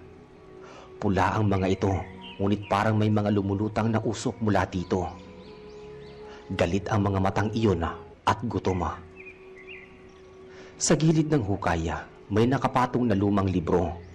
Gawa ito sa balat, hindi ng hayop, kundi ng tao. Ang pahina ay parang balat din ng sanggola, maninipis at mamasa-masa. May mga simbolo sa loob na hindi niya maintindihan, ngunit ang bawat tingin niya ay parang nakakaintindi. Ang utak niya ay kahit walang kahulugan ang mga letra. Sa gitna ng pahina may isang larawan, ang mukha ni Mang Isko, pero bata. Nakatayo ito sa parehong altar sa kinaroroonan niya. Sa ilalim ng larawan, may isang tanong na nakasulat. Sino ang papalit kung ang tagapagsalubong ay lumisan? Biglang lumamig ang hangin. Mula sa itaas, naririnig niya ang pagsara ng hagdan. Isa-isang bumabagsak ang mga bato. Parang may gustong bumura ng daan pabalik. At nang lumingon siya, ay may isang aninong lumilitaw mula sa dilima. Hindi ito si Mang Isko. Isa itong babae. Mahaba ang buhok, basang-basa at ang mukha ay puno ng hiwa. Sa bawat hakbang nito ay may tunog ng putik at tunog ng basag na buto. Dala-dala nito ang isang maliit na kahon na yari sa kahoy at inilapag ito sa harap ng binata. Saka unti-unting lumubog sa lupa. Hindi niya alam kung bakit pero bigla niyang binuksan ang kahon. Sa loob nito ay may salamina. At nang sumilip siya, hindi na siya ang nasa loob ng refleksyon. Ang mukha niya ay kasing sama ng kay Mang Isko. Maitim ang mata, walang laman ang loob, at ang balat niya ay unti-unting nangungulubot. Ang damit niya ay maruming puti, parang sinusuot sa bangkay. Sa kanyang isipan, may pumasok na boses. Hindi ito tunog ng tao. Parang ungol ngunit malinaw ang mensahe. Nagsimula na ang pagbabago. Hindi ka na makakaalis. Yun ang mensahe. Habang unti-unting nilalamon ng dilim ang kanyang paligid, may mga aninong nagsimulang lumapit. Sa bawat anino, may isang pangalan na sumisilip sa kanyang isip. Puro pamilyar. Puro dating kasamahan. Puro dating bumibisita kay Mang Isko. Ngayon isa na siya sa kanila at ang landas ng mga patay ay hindi na daan na nilalakaran niya. Ito na ang kanyang bagong tirahan. Lumipas ang panahon, hindi na kayang sukatin ng kalendaryo. Wala na ring saysay ang oras sa ilalim ng lupa. Sa mundo ng mga buhay, araw at gabi ang umiikot. Pero sa lugar kung nasaan siya ngayon, ang dilim ay walang hinto at ang katahimikan ay parang palaging naghihintay ng sigaw. Hindi na maalala ng binata ang pangalan niya. Ang katawan niya ay naroon pa rin. Pero hindi na siya iyon. Sa bawat araw na lumilipas, isa na siyang anino na lumalakad sa paligid ng altar. Tahimik na nagbabantay, kasama ng iba pang tulad niya. Mga dating buhay na ngayon ay naging bahagi ng lugar. Wala silang muka pero may tungkulin. Isa lang ang kanilang inaantay, ang susunod na dumating. At dumating nga ito. Isang lalaki, mas bata pa sa kanya, nang siya ay buhay pa. Bitbit ang isang maliit na bag, may tubig, tinapay at mapa. Galing siya sa kabilang bayan. Naghahanap daw ng matandang manggagamot na si Mang Isko. Wala siyang kaalam-alam kung anong klaseng lugar ang pinasok niya. Tahimik siyang pumasok sa gubat. Ang parehong gubat kung saan unang naligaw ang binata. Parehong ruta. Parehong mga palatandaan. Parehong ingay sa paligid. Ang mga puno ay muling nagbago ng anyo. Ang dahon ay muling nagkulay dugo. At ang mga anino ay muling nagsilabasan. Pero walang babala, walang tumigil sa kanya. Sapagkat ang mga tagapagbantay ay hindi na tao. Hindi sila naroroon para tulungan. Kasama sa kanila ang dating binata. Ngayon ay multo na ng kanyang dating sarili. Tahimik siyang nakatanaw habang tinatahak ng bagong biktima ang simula ng bangungot. Wala siyang emosyon, wala ring awa. Ang kalsada ay muling binuhay para sa panibagong yugto. At habang nilalakbay ng lalaki ang daan papunta kay Mang Isko, ang buong kagubatan ay parang muling huminga. Sa bawat hakbang ng bagong dating, may kaluluwang pumapalit ng anyo. Ang mga puno ay nagbubulungan at ang lupa ay tila sabik na. At sa dulo ng daan, muling nagpakita si Mang Isko. Hindi na siya matanda, hindi na rin siya anyong tao. Sa mga mata ng bagong bisita, isa lang siyang misteryosong matanda. Ngunit sa mga mata ng mga tagapagbantay, siya na ang ugat ng sumpa. Magaan pa ang pakiramdam ng bagong bisita habang binabagtas ang masukal na daan. Saglit pa lang siyang naglalakad pero ramdam niya nga malapit na siya. Ayon sa matanda nagsabi sa kanya sa baryo, sa dulo daw ng kakahuyan ay naroon si Mang Isko. Isang albularyo nga may kakayahang bumuhay ng pag-asang nawala. May dala siyang sulat mula sa kanyang ina, isang hiling. Matagal nang may sakit ang kanyang ama, hindi makalakad, hindi makapagsalita. Wala nang doktor na makatulong. Si Mang Isko na lang daw ang pag-asa. Tangan ang papel at litrato ng ama, tuloy-tuloy ang lakad ng lalaki. Hindi niya napapansin ang pagbabago sa paligid. Kanina maliwanag ang langit, ngayon animoy lumubog ang araw kahit umaga pa lang. Ang mga puno ay nagkakapalan. Ang hangin ay bumigat. Ang lupa unti-unting lumalambot sa ilalim ng kanyang mga paa. Wala siyang kamalay-malay na pinapanood na siya. Sa bawat hakbang, sumusunod ang mga aninong walang anyo. Isa roon ang binatang minsang naging katulad niya. Ngayon ay tagapagsilbi sa kadiliman. Sa dulo ng landas may isang maliit na bahay kubo. Luma, marupok pero nananatiling buo sa gitna ng gubat. Sa labas ay may duyan na gumagalaw kahit walang hangin.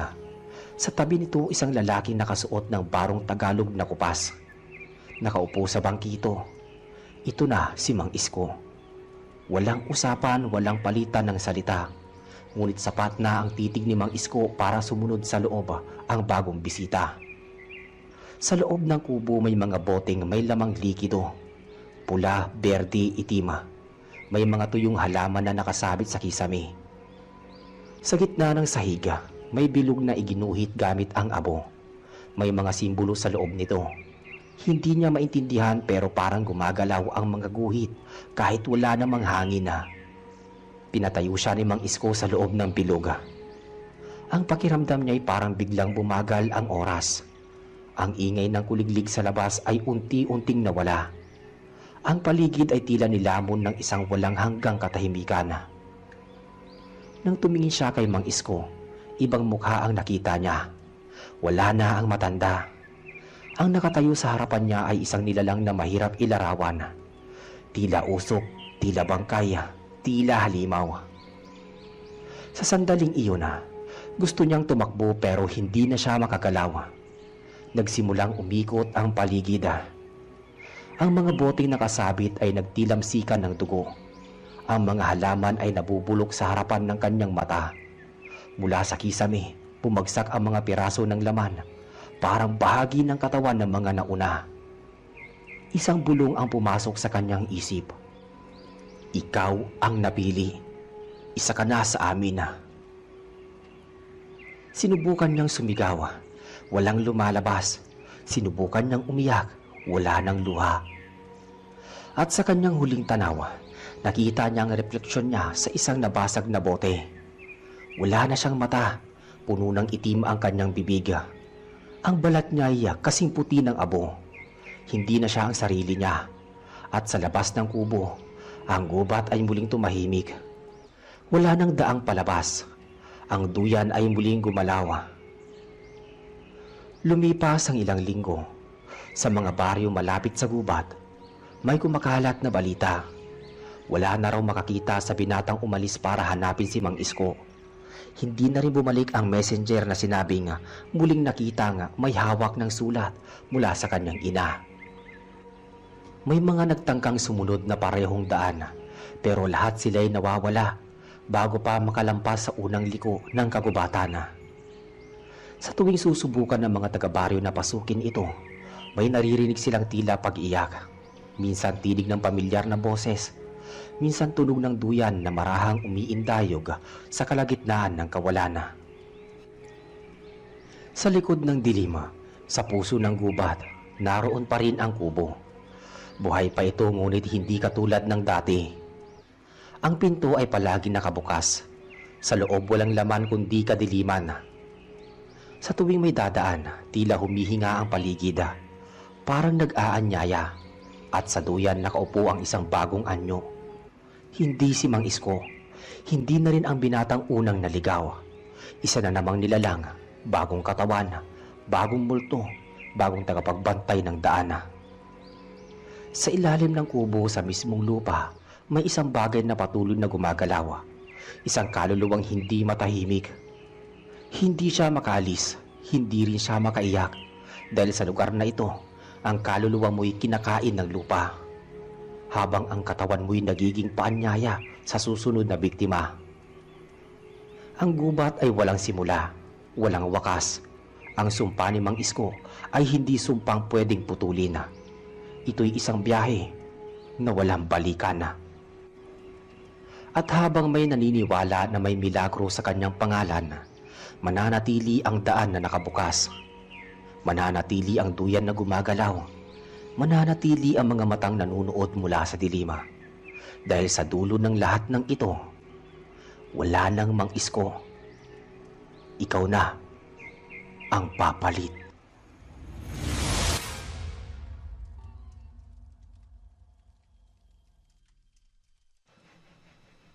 Magandang gabi, Mr. Narrator. Ako nga pala si Samuel. Gusto ko lang ibahagi ang kwento na nangyari sa aming probinsya sa Quezon noong taong 1981. Hanggang ngayon, kapag naaalala ko to, kinikilabutan pa rin ako dahil hindi ko akalain na totoo pala ang mga kwentong engkanto na naririnig ko lang dati. Noong 1981 sa liblib na baryo sa Quezon, may isang dalaga na kinikilala ng lahat dahil sa kanyang angking ganda. Siya si Elena. Si Elena ay anak ng mag-asawang magsasaka na sina Mang Tino at Aling Rosa. Simple lang ang buhay nila noon. Wala pang kuryente sa aming lugar at tanging gasera lang ang nagsisilbing ilaw namin pagsapit ng gabi. Si Elena ay hindi lang maganda, napakabait din niyang bata. Ngunit ang pinagtataka ng marami, kahit marami ang nanliligaw sa kanya, wala siyang pinipili kahit isa. Ang sabi sa aming baryo, meron daw nagbabantay sa kanya na hindi nakikita. Isang hapon, habang naglalaba si Elena sa batis malapit sa malaking puno ng balite, napansin niya na parang may nakamasid sa kanya. "Sino yan? Huwag mo kong bibiruin, hindi ako natutuwa," wika ni Elena habang lumilingon-lingon sa paligid. Pero walang sumasagot. Ang tanging naririnig niya lang ay huni ng mga ibon at ang agos ng tubig. Pag-uwi niya sa bahay, matamlay si Elena. Napansin ito agad ng kanyang ina. "Elena, bakit parang namumutla ka? May nangyari ba sa batis?" tanong ni Aling Rosa habang naghahanda ng hapunan. "Wala po, inay. Parang nakakaramdam lang ako ng biglang pagod," sagot ni Elena bago pumasok sa kanilang silida. Simula noon, napansin ni Mang Tino na laging tulala ang kanyang anak. Minsan nauhuli nila si Elena na nakikipag-usap sa hangin sa may bintana. Isang gabi narinig ni Mang Tino na may kausap si Elena sa loob ng kwarto nito. Sino ang kausap mo, Elena? Tanong ni Mang Tino sabay bukas ng pinto. Nagulat si Mang Tino dahil nakita niyang nakaupo si Elena sa gilid ng higaan at tila may hinihimas na buhok. Pero ang nakapagtataka, wala namang ibang tao doon. Tay, narito si Amante. Sabi niya gusto niya akong pakasalan. Nakangiting sabi ni Elena na tila wala sa kanyang sarili. Anong amante? Wala namang tao rito, Elena. Nahihibang ka na ba? Bulyaw ni Mang Tino dahil sa takot at pagtataka. Hindi niyo po ba siya nakikita, Itay? Ang gwapo niya, Tay. Ang puti ng kanyang kasuotan at amoy sampagita. Sagot ni Elena habang nakatitig sa bakanting espasyo sa tabi niya. Dito na nagsimula na mabahala ang buong pamilya. Kinaumagahan kumonsulta si Aling Rosa sa isang kilalang albularyo sa aming bayan, si Tata Isko. Ayon kay Tata Isko, Rosa, ang anak mo ay nagugustuhan ng isang engkanto mula sa malaking balite. Hindi basta-basta ang nilalang na ito. Ito ay isang uri ng engkanto na may mataas na katungkulan sa kanilang mundo. Ano po ang dapat naming gawin, Tata Isko? Ayaw naming mawala ang aming anak. Pagmamakaawa ni Aling Rosa. Kailangan natin bakuran ng inyong bahay. Ngunit babalaan ko kayo. Kapag ang engkanto ay nag-alok na ng pagkain o regalo sa kanya at tinanggap niya ito, mahihirapan na tayong bawiin siya. Paliwanag ni Tata Isko. Pagbalik sa bahay, lalong lumala ang sitwasyon. Isang gabi, nagising na lang sina Mang Tino at Aling Rosa sa isang napakabangong amoy na bumalot sa buong kabahayan. Amoy ng mga bulaklak na hindi naman matatagpuan sa kanilang paligid. Pumasok sila sa kwarto ni Elena at laking gulat nila nang makitang puno ang higaan ng dalaga ng mga gintong alahas at kakaibang prutas na kumikinanga. Elena, saan galing itong mga to? Sigaw ni Mang Tino. Bigay po to ni Amante, Tay. Sabi niya po, ito raw po ang dote niya para sa akin. Tinanggap ko na po dahil mahal ko rin siya eh. Sagot ni Elena na may kakaibang kinang sa kanyang mga mata. Hindi na ito ang mga matang kilala nila. Tila nag-iba ang kulay nito at naging medyo mapusyaw na asul. Sinubukang itapon ni Mang Tino ang mga gintong alahas. Ngunit sa tuwing ihahagis niya ito sa labas, bumabalik lang ito sa loob ng bahay. Kinagabihan na, narinig ng mga kapitbahay ang malalakas na yabag ng kabayo sa paligid ng bahay ni na Elena, kahit na wala namang nagmamay-ari ng kabayo. Dito na nagsimulang matakot ang lahat. Ang mga aso sa paligid ay ayaw tumigil sa pag-alulong at ang hangin ay naging napakalamig kahit panahon ng tag-init. Isang gabi habang mahimbing na tulog ang lahat, biglang bumukas ng malakas ang pinto ng bahay ni na Elena. Nagising si Mang Tino at Aling Rosa at nakita nila ang isang matanda na lalaki na nakatayo sa may pintuan. Ang lalaki ay nakasuot ng purong puti. Napakagwapo pero ang kanyang balat ay tila namumuti na parang porselana at ang kanyang mga tenga ay medyo matulis. Sino ka? Anong kailangan mo sa anak ko? Matapang na tanong ni Mang Tino habang hawak ang kanyang itak. Ako si Amante. Narito ako upang kunin ang aking asawa. Wika ng lalaki sa isang boses na tila nanggagaling sa kailaliman ng lupa, ngunit napakalambing pakinggan. Hindi mo siya makukuha. Lumayas ka rito! Sigaw ni Mang Tino sabay lundag upang tagain ang nilalang. Pero laking gulat niya nang ang kanyang itak ay tumagos lang sa katawan neto na parang hangin lang. Tumawa lang ang engkanto. Elena, halika na. Naghihintay na ang ating kaharian. Tawag ni Amante. Lumabas si Elena mula sa kanyang kwarto. Nakasuot na siya ng isang mahabang puting damit na hindi nila alam kung saan galing. Ang kanyang mukha ay wala ng emosyon. Tay, Nay, patawad po. Pero kailangan ko na sumama sa kanya. Masaya ako sa piling ni Amante. Sabi ni Elena bago tuluyang humawak sa kamay ng engkanto. Sinubukang pigilan ni Aling Rosa ang kanyang anak. Elena, wag. Maawa ka sa amin. Wag mo kaming iwan. Pero sa isang kumpas lang ng kamay ni Amante, napatalsik ang mag-asawa sa sulok ng bahay at hindi na sila makagalaw. Tila ba may nakadagan sa kanila na napakabigat na bagay.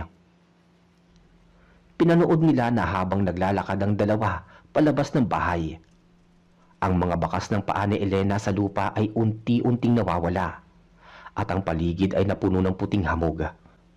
Simula noon, hindi na muling nakita si Elena sa aming baryo. Pero hindi doon natatapos ang kwento. Makalipas ang isang buwan, may mga nakakita daw kay Elena sa batis tuwing kabilugan ng buwan. Ang sabi ng mga nakakita, hindi raw siya mukhang tao. Ang kanyang balat ay tila kumikinang at lagi siyang may kasamang dalawang maliliit na bata na mabilis tumatakbo sa ibabaw ng tubig. Isang araw, nagpasya si Mang Tino na bumalik sa batis kung saan huling nakita si Elena. Elena, anak, magpakita ka. Sigaw ni Mang Tino habang umiiyak. Biglang huminto ang hangin at lumitaw sa kanyang harapan si Elena. Pero malayo na ang itsura nito sa dating anak niya. Tay, wag na kayo mag-alala. Maayos ang kalagayan ko rito. Pero hindi na ako pwedeng bumalik sa mundo ninyo. Bakit naman anak? Ano bang buhay ang meron ka dyan? Tanong ni Mang Tino. Dito walang kamatayan, walang gutom, pero may kapalit ang lahat ng yon. Sagot ni Elena habang unti-unting nagiging anino ang kanyang katawan. Huwag na kayong bumalik dito dahil baka hindi lang akong makita ninyo. Simula noon naging ilag na ang mga tao sa batis na yon. Ang mga matatanda sa amin ay laging nagbababala na huwag na masyadong magpapagabi sa labas, lalo kung ikaw ay maganda o gwapo. Dahil baka matipuhan ka ng mga hindi nating katulad o ibang nilalang sa kabilang dimensyon. Minsan naman may nakakarinig ng magandang awitin mula sa kagubatan. Sinasabing iyon daw si Elena na umaawit na para sa kanyang mga anak na kalahating tao at kalahating engkanto. Sabi ng iba, si Elena daw ang naging reyna ng mga engkanto sa bahaging iyon ng Quezon. Pero ang pinaka nakakatakot na bahagi dito ay kapag may nawawalang bata sa aming baryo. Laging sinasabi ni Tata Isko, Kinuha sila ni Elena para maging kalaro ng kanyang mga anak. Kaya hanggang ngayon ang kwento ni Elena at ng kanyang asawang engkanto ay nananatili sa isang babala sa bawat naninirahan doon. Isang gabi, habang naglalakad ako galing sa bukid, noong binata pa ako, naramdaman ko ang kakaibang amoy ng sampagita. Naalala ko kaagad ang kwento ni Elena. Binisan ko ang aking paglalakad. Hindi ako lumingon kahit may tumatawag sa pangalan ko. Samuela, Samuela. Mahinang bulong sa hangin. Alam kong hindi yun tao. Makalipas ang ilang buwan mula nang huling magpakita si Elena sa batis, hindi na naging tahimik ang buhay ni Mang Tino at Aling Rosa. Tuwing sasapit ang 6:00 ng gabi, may maririnig silang kumakatok sa kanilang dingding. Marahang katok na tila ba may nagpapaalam. Ngunit kapag binubuksan nila ang pinto, tanging malamig na simoy ng hangin lang ang sumasalubong sa kanila. Isang gabi habang naghahanda ng higaan si Aling Rosa, napansin niya ang isang tumpok ng lupa sa gitna ng kanilang sahig sa kawayan. Tino, halika rito. Bakit may tumpok ng lupa rito sa loob? Tawag ni Aling Rosa. Lumapit si Mang Tino at sinuri ang lupa. Hindi ito basta lupa lang. May kasama itong mga itim na balahibo at amoy na bubulok na karne. Rosa, mukhang hindi na ito si Elena. Iba na ang napaparamdam sa atin. Kinakabahang sabi ni Mang Tino. Kinabukasan, nalaman ng buong baryo na ang mga alagang hayop ni Mang Tino, ang kanilang nag-iisang kalabaw at ilang manok, ay natagpo ang wala ng buhay. Pero ang nakapagtataka, Mr. Narrator, wala silang sugat. Tila ba naubos lang ang dugo nila sa loob ng katawan dahil tuyot na tuyot ang mga ito pagkakita sa pastulan. Dito muling tinawag si Tata Isko. Pagdating ng albularyo sa tapat ng bahay ni Mang Tino, huminto ito at hindi agad pumasok. Tino, Rosa, huwag na kayong matulog sa loob ng bahay na ito ngayong gabi. Seryosong babala ni Tata Isko habang nakatingin sa may bubungana. Bakit po Tata Isko? Anong meron? Tanong ni Aling Rosa. Ang engkanto na pangasawa ng anak ninyo ay hindi nag-iisa. Nagalit sila dahil sa pagtatangka ninyong bawiin si Elena noong nakaraan. Ang dala ninyong itak sa batis, Tino, ay tinuturing nilang paghamon. Paliwanag ng matanda. Ang mga namatay ninyong hayop ay alay lang. Simula pa lang yan. Sinunod ni Mang Tino ang babala. Natulog sila sa bahay ng kanilang kamag-anak sa kabilang kanto. Pero bandang madaling araw, isang malakas na hiyaw ang narinig sa buong baryo. Galing ito sa direksyon ng bahay ni Mang Tino. Pagsugod ng mga kalalakihan kasama na ako doon, nakita naming nagliliyab ang kanilang bahay. Pero ang apoy ay hindi kulay kahil. Ito ay kulay asul na tila sumasayaw sa hangin. Sa gitna ng apoy may nakita kaming isang figura. Isang babaeng mahaba ang buhok, nakasuot ng puti at nakatayo lang sa gitna ng nagbabagang kawayan. Elena! Sigaw ni Aling Rosa. Lumingon ang babae. Hindi na siya ang magandang si Elena na kilala namin. Ang dalagang muka ay maputla na parang papel at ang kanyang mga mata ay purong itim, walang puti. Ngunit siya. Pero ang kanyang mga ngipin ay matutulis na parang sapating. Sa isang kisap mata, kasabay ng pagbagsak ng bubungan, nawala ang figura at ang apoy ay biglang namatay. Natila ba, hindi man lang uminit ang paligid. Hindi na yan ang anak ninyo. Iyan ay isang hukluban na nag-anyong Elena upang kuhain ang inyong loob. Wika ni Tata Isko. Dahil sa takot, nagpasya ang mga opisyal ng baryo na magdaos ng pagdasal at pag-alay. Nagkatay sila ng baboy at nilagay ang mga pagkain sa paanan ng malaking balite malapit sa batis. Ako ang isa sa mga nagbuhat ng alay noon, Mr. Narrator. Habang naglalakad kami patungo sa batis, pakiramdam ko ay may libu-libong mga matang nakatingin sa amin mula sa taas ng mga puno. Pagdating namin sa balite, biglang tumahimik ang paligid. Kahit ang huni ng kuliglig ay nawala. Inilapag namin ang pagkain. Tanggapin ninyo ang alay na ito. Hayaan ninyo mamuhay ng payapa ang mga tao rito. Usal ng kapitan ng baryo. Biglang may nahulog na isang pirasong gintong barya sa gitna ng aming alay. Pagtingala namin, nakita namin ang isang batang lalaki. Siguro mga 7 taon ng edad. Nakaupo sa isang sanga ng balite. Ang bata ay napakagwapo, parang anghel. Pero ang kanyang mga binti ay balbon. At ang kanyang mga paa ay baliktad. Ang mga daliri ay nakaharap sa likod.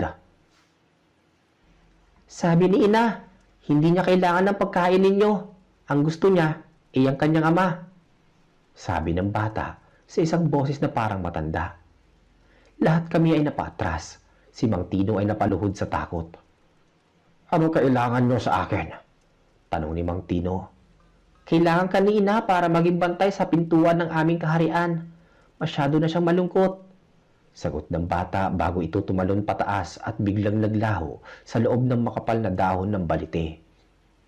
Simula nung araw na yon, nagbago si Mang Tino. Naging ulyanin siya at laging nawawala sa gubat. Hahanapin namin siya at makikita namin nakatitig lang sa puno o kaya ay kumakain ng mga ligaw na bunga na nakakalason para sa tao. Pero para sa kanya, tila wala lang. Isang hapon na habang naglalakad si Mang Tino sa gilid ng batis, nakita siya ni Aling Rosa. Sinubukan siyang tawagin ni Aling Rosa. Tino, umuwi na tayo, madilim na. Lumingon si Mang Tino pero ayon kay Aling Rosa, ang kanyang asawa ay tila nakatulala sa isang bagay sa likuran niya. Rosa, tingnan mo napakaganda ng palasyo. Sabi ni Mang Tino habang tinuturo ang batis. Sa paningin ni Aling Rosa, wala namang palasyo doon. Tubig lang at mga bato. Pero kay Mang Tino, tila may isang malaking pintuang ginto na bumubukas sa gitna ng sapa. Naglakad si Mang Tino patungo sa malalim na bahagi ng batis. Tino, wag! Malulunod ka! Sigaw ni Aling Rosa habang hinahabol ang asawa. Pero bago pa man niya maabutan, si Mang Tino ay tuluyan ng lumubog sa tubig. Nakakapangilabot, Mr. Narrator. Hindi lumitaw ang katawan niya. Walang bula, walang agos na malakas. Tila ba nilamon lang siya ng tubig at naglaho na parang bula. Ilang araw ang ginawang paghahanap ng mga diver mula sa kabayanan. Pero kahit isang pirasong damit ni Mang Tino, walang nahanap. Ang sabi ng mga matatanda, tuluyan na siyang kinuha ni Elena upang makasama nila sa ilalim ng lupa. Naiwan si Aling Rosa na nag-iisa at unti-unting nawala sa sariling katinuan. Gabi-gabi siyang naririnig na nakikipag-usap sa dingding. Tinatawag ang pangalan ni Elena at Tino. Isang gabi, natagpuan na lang namin si Aling Rosa na wala ng buhay sa loob ng kanilang dampa. Pero ang pinagtataka ng doktor na sumusuri sa kanya, ang sanhi ng kanyang pagkamatay ay hindi sakit. Ang sabi ng doktora, tila ba tumigil ang puso niya sa sobrang saya. Nakita namin si Aling Rosa na may hawak ng ngiti sa labi. Ang kanyang palad ay may hawak siyang isang sariwang bulaklak ng sampagita. Isang bulaklak na hindi naman namumukadkad sa panahong iyon sa aming lugar. Doon na naniwala ang baryo na ang pamilya ni na Elena ay kinuha ng lahat ng mga engkanto. Pero hindi pa doon natatapos ang lahat. Dahil pagkatapos ng pamilya nila, ang mga bata naman sa baryo ang nagsisimulang makakita sa magandang dalaga sa batis. May isang bata, si Lito, na nakaligtas sa tangkang pagkuha sa kanya. Kwento ni Lito, naglalakad lang po ako malapit sa sapa nang makita ko si Ate Elena. Binigyan niya ako ng isang kulay pulang prutas. Noong kakainin ko na, may narinig akong boses ng lalaki na sumisigaw na wag. Pagtingin ko, kamukha siya ni Mang Tino, pero ang balat niya parang kahoy na. Dahil sa takot ni Lito, naitapon niya ang prutas. Pagbagsak ng prutas sa lupa, naging malaking uod ito na kulay itim.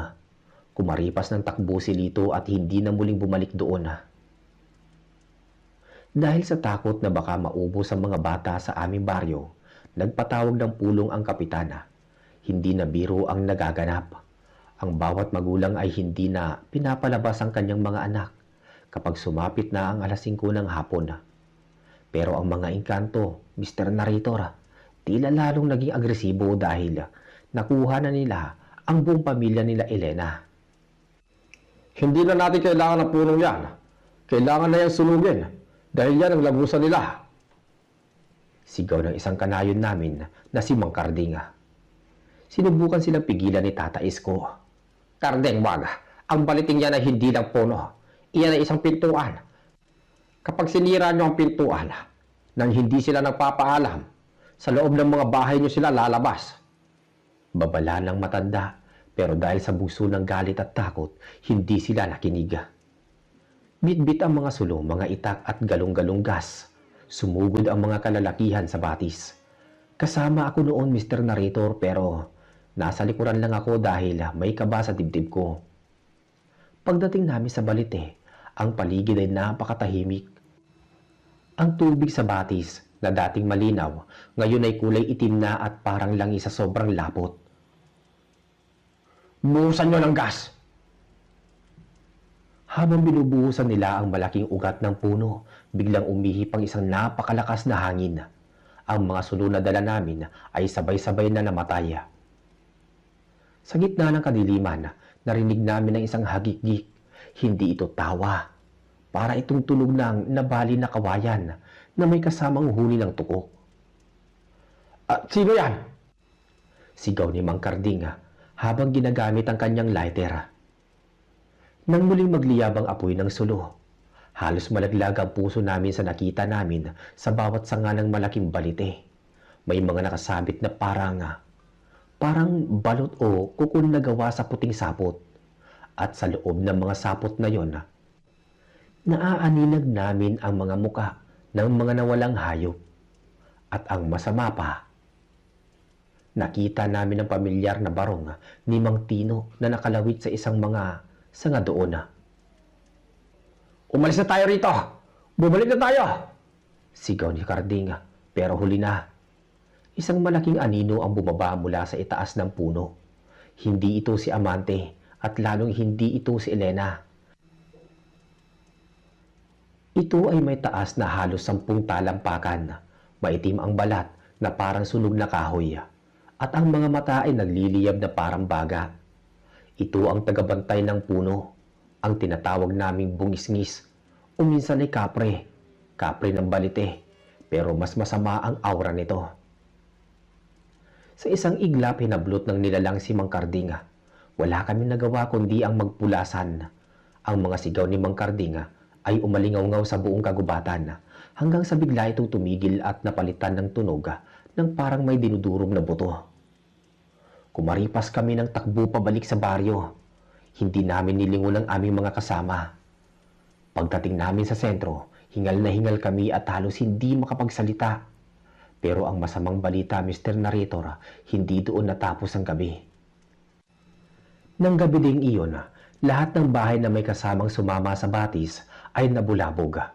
Ang mga dingding namin ay kinakalmot ng kung anong matatalas na kuko. Sa bubungan namin, may naririnig kaming mga mabibigat na talon na tila ba mga higanting nilalang na nagtatalon-talon sa taas.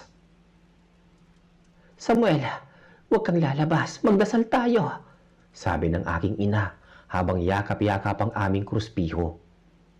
Sa gitna ng kaguluhan, narinig ko ang boses ni Elena mula sa labas ng aming bintana. Samuel, buksan mo ang bintana. Meron akong ibibigay sa'yo. Napakalambing ng boses niya, Mr. Narrator. Muntik ko na talagang mabuksan ang tarangka dahil parang hinihipnotis mo ako. Pero buti na lang, nasampal ako ng aking ina. Hindi yan si Elena. Ang boses na yan ay galing sa hukay. Kinabukasan, ang mga taga-baryo ay nagising na may mga marka ng itim na palad sa kanilang mga pintuan. Ang mga markang ito ay hindi nabubura kahit anong kuskus. Ang sabi ni Tata Esko, minarkahan nila kayo. Hindi na sila titigil hanggat walang kapalit ang ginawa ninyong kalapastanganan sa kanilang tahanan. Dahil dito, napilitan ng mga matatanda na gumawa ng isang ritual na hindi na dapat ginagawa. Ang tawag nila ay paglipat ng sumpa. Kailangan nilang maghanap ng isang bagay na pag-aari ng engkanto at ibabalik ito sa kanila kasama ang isang pangako. Naalala ko, Mr. Narrator, ang gintong barya na binigay ng batang may baliktad na paa. Naiwan iyon sa batis noong nagtakbuhan kami. Kinailangan namin bumalik doon, pero sa pagkakataong to, si Tata Escuna ang nanguna. Habang naglalakad kami, napansin namin na ang mga puno na dinadaanan namin ay unti-unting natutuyo kahit na maulan naman ang panahon. Pagdating sa batis, wala na ang balite o mas tamang sabihin na hindi na namin ito makita. Ang nandoon lang ay isang malaking hukay at ang amoy ng sampagita ay naging amoy ng patay ng daga. Elena, amante, narito kami para humingi ng paumanhin. Itigil nyo na ang panggugulo sa mga tao. Sabi ni Tata Esko. Isang malamig na hangin ang umihip at lumitaw si Elena sa gitna ng sapa. Sa pagkakataong to, hindi na siya nakakatakot tignan. Mukha na siyang tao pero ang kanyang mga paa ay hindi na sumasayad sa tubig. Sa tabi niya ay nakatayo si Mang Tino at Aling Rosa, pero ang kanilang mga mata ay wala ng buhay. Parang mga estatwa lang sila na nakabantay sa kanya. Masyado ng huli, Tata Esko. Ang asawa ko ay nagugutom at ang aking mga anak ay nangangailangan ng mga kalaro. Ang baryong ito ay amin na. Doon ko natanto, Mr. Narrator, na ang engkantong nakapangasawa sa magandang dalaga ay hindi lang basta umibig. Ginamit niya si Elena para magkaroon ng dahilan na pasukin ang ating mundo. Si Elena ang naging tulay nila. Anong gusto ninyo? Tanong ni Tata Esko. Ang bawat taon, sa araw ng aking pagkawala, may isang kaluluwang dapat sumama sa amin. Kapag hindi kayo nagbigay, kami na mismo ang pipili. Banta ni Elena. Pagkatapos niyang sabihin yon, unti-unti siyang lumubog sa itim na tubig ng batis. Simula noon tuwing sasapit ang anibersaryo ng pagkawala ni Elena, may isang tao sa aming baryo ang nawawala o kaya ay namamatay sa hindi mapaliwanag na dahilan. Minsan, makikita na lang silang nakalutang sa batis o kaya ay natatagpo ang nakatitig sa bakanting espasyo hanggang sa malagutan ng hininga.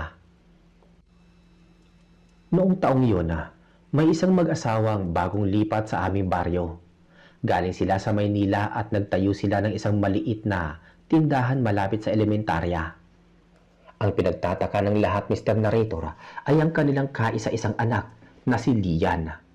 Si Lian ay napakaganda. Maputi, mahaba ang buhok at laging may amoy sampagita.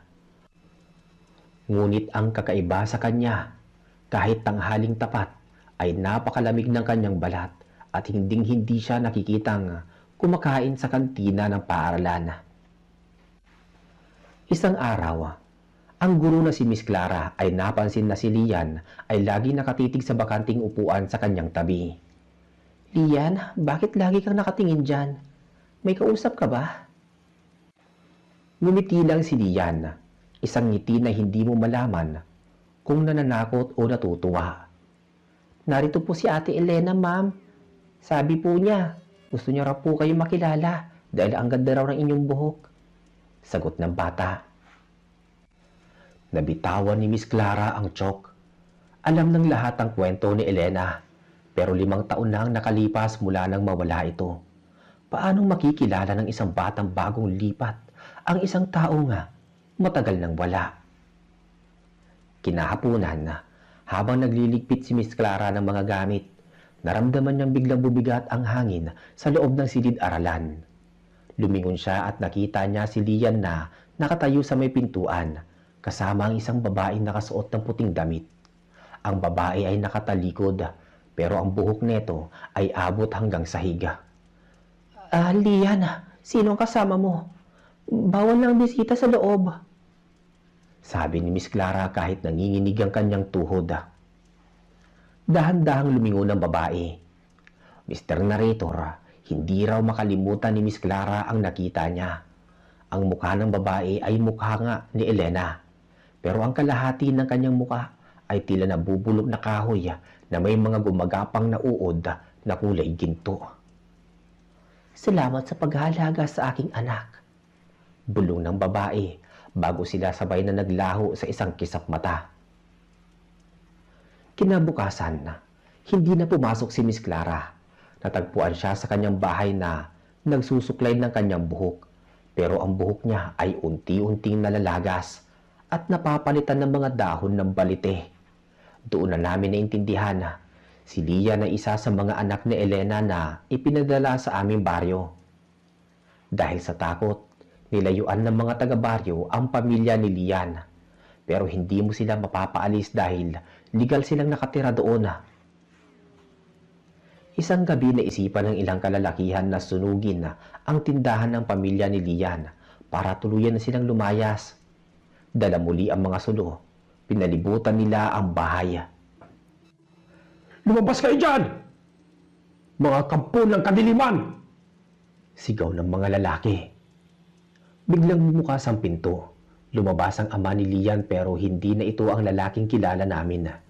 Ang kanyang katawan ay tila naging isang malaking punong kahoy at ang kanyang mga braso ay naging mahabang sanga. Binala na kayo ni Elena. Wika ng nilalang. Sa isang iglap, ang mga sanga ay humaba at pumulupot sa leeg ng mga kalalakihan. Narinig namin ang lagutok ng mga buto. Walang nakaligtas sa mga sumugod na iyon. Ang mga bangkay nila ay hindi nahanap. Ang sabi ng mga nakakita, ang mga katawan nila ay laging bahagi at naging bahagi ng mga poste ng bahay ni Lian. Simula noon wala nang nangahas na lumapit sa bahay na yon. Ang tindahan ay nananatiling bukas pero wala namang bumibili. Ang mga paninda doon, mga dilata at candy. Napansin naming hindi kailanman nagkakaroon ng alikabok ang mga to at laging bago ang itsura kahit ilang taon na ang lumilipas. Isang gabi, habang ako ay naglalakad pa uwi, napadaan ako sa tapat ng bahay nila. Nakita ko si Elena na nakaupo sa tumba-tumba sa balkonahe. Karga-karga ang isang sanggol. Ang sanggol ay walang balat, purong laman lang na kulay pula. Pero si Elena ay masayang kinakantahan ito ng uyayi. Tumingin siya sa akin. Sa pagkakataong to, hindi ako tumakbo. Tila ba may puwersang nagpako sa akin sa kinatatayuan ko. Samuel, huwag ka matakot. Hindi ka namin sasaktan basta marunong kang rumispeto. Ang mga namatay ay mga taong gustong sumira sa aming katahimikan. Bakit niyo ito ginagawa, Elena? Bakit kailangan niyo pang bumalik dito? Dahil ang mundong ito at ang mundo namin ay iisa lang. Pinaghiwalay lang ng inyong takot. Pero darating ang panahon, ang batis, ang gubat at ang baryong ito ay magiging isang kaharian ng aking mahal na asawa. Sagot niya bago siya unti-unting naging anino at pumasok sa loob ng bahay. Dito ko napagtanto, Mr. Narrator, na ang kasal ng isang tao at engkanto ay hindi lang tungkol sa pag-ibig. Ito ay isang plano para sakupin ang aming lupain. Ang mga anak ni Elena ay mga tagapagtanim. Bawat lugar na puntahan nila, nagiging lagusan ng mga maligno. Noong panahong yun, ang bati sa aming lugar ay tuluyan ng natuyo. Pero ang pinagtataka namin, kahit tuyo na ang sapa, maririnig mo pa rin ang tunog ng agos ng tubig tuwing gabi. At kapag sinusubukan mong tignan ang ilalim ng tuyong sapa, makikita mo ang kumikinang na bato na parang mga mata na kumukurap sa'yo. Nagkaroon din ng mga ulat na ang mga dalaga sa karating baryo ay nagsimula na ring mawala. Ang sabi-sabi, si Amante, ang asawa ni Elena, ay naghahanap pa ng iba pang mapapangasawa para sa kanyang mga kamag-anak na engkanto. Ang dote nila na ibinibigay ay hindi na lang ginto, kundi mga pangakong buhay na walang hanggan sa ilalim ng kanilang palasyo. Samantala, isang matandang babae sa amin, si Lola Basyang, ang nagsabi ng, "Ang ganda ni Elena ang naging pahain ngayon para makapasok sila. At kapag nangyari yon, wala nang makakapigil sa kanila." Isang hapon, nakita ko si Tata Isko na nag-iimpake na rin. "Aalis ka, Tata Isko?" Tanong ko. "Samuel, wala na tayong laban. Ang lupaing ito ay hindi na sa atin. Pakinggan mo ang hangin." Sabi niya. Pinakinggan ko ang hangin. Hindi na ito huni ng ibon o kalansing ng mga dahon. Ang naririnig ko ay libu-libong boses na bumubulong sa mga salitang hindi ko maintindihan. Mga boses na tila nagtatawanan at nagdiriwang. "Ang kasalan ni Elena at ng engkanto ay simula pa lang ng mahabang gabi para sa ating lahat," huling sabi ni Tata Isko bago siya tuluyang lumisan. Matapos umalis ni Tata Isko, tila mas lalong dumilim ang langit sa paligid ng baryo kahit tanghaling tapat. Ang bahay ni Lian, ang anak ni Elena, ay nagmisentro ng lahat ng kakaibang ingay sa gabi. Isang gabi noon, hindi ako nakatiis. Naisipan kong silipin kung ano ba talaga ang nangyayari sa loob ng bahay na yon bago ako tuluyang lumikas ng probinsya. Dahan-dahan akong lumapit sa bintana ng kanilang tindahan. Doon ko nakita si Elena, nakaupo sa gitna ng sala, pero hindi siya mag-isa. Kasama niya si Amante, ang engkantong asawa niya, na ngayon ay mas malinaw ko nang nakikita. Napakatangkad ni Amante. Ang kanyang buhok ay parang mga ugat ng puno na gumagapang sa may sahig, at ang kanyang mga mata ay parang dalawang itim na perlas na walang kislap. "Samuel, alam kong nandyan ka," biglang sabi ni Elena nang hindi man lang lumilingon sa akin. Napatigil ako sa paghinga. Akala ko katapusan ko na, pero dahan-dahang humarap si Elena sa akin. Ang kanyang muka ay bumalik sa dati nitong ganda, pero ang kanyang balat ay tila gawa na sa porselana. "Huwag ka matakot. Narito ka dahil gusto mong malaman ang katotohanan, di ba?" Napansin ko sa likod ni na Elena at Amante, nakatayo si Mang Tino at Aling Rosa, pero parang mga rebulto na lang sila. Walang kibo, at ang kanilang mga mata ay wala ng buhay. Sila ang naging mga bantay sa kaharian ng kanilang anak. Bakit kailangan madamay ang buong baryo?" Tanong ko sa gitna ng panginginig. "Dahil ang mundong ito ay masyadong maingay at magulo, Samuel. Sa mundo ni Amante, may kaayusan, walang sakit, walang pagtanda. Sagot ni Elena, pagkatapos ay tinuro niya ang direksyon ng tuyong batis. Doon sa ilalim ng lupa, nakatayo ang palasyo. Ang mga nawawalang tao sa baryo, sila ang mga naging alipin at manggagawa. Masaya sila doon. Higit pa sa saya na nararanasan mo dito. Maya-maya biglang humawak si Amante sa balikat ni Elena. Sa isang kumpas ng kamay ng engkanto, ang buong paligid ay napuno ng puting usok na amoy sampagita. Narinig ko ang malalakas na kampana sa simbahan, pero ang tunog neto ay hindi nakakapagbigay ng kapayapaan. Para itong babala ng kamatayan. Umalis ka na, Samuel. Kwento mo ang nakita mo. Sabihin mo sa kanila na ang engkanto ay hindi lang basta alamat.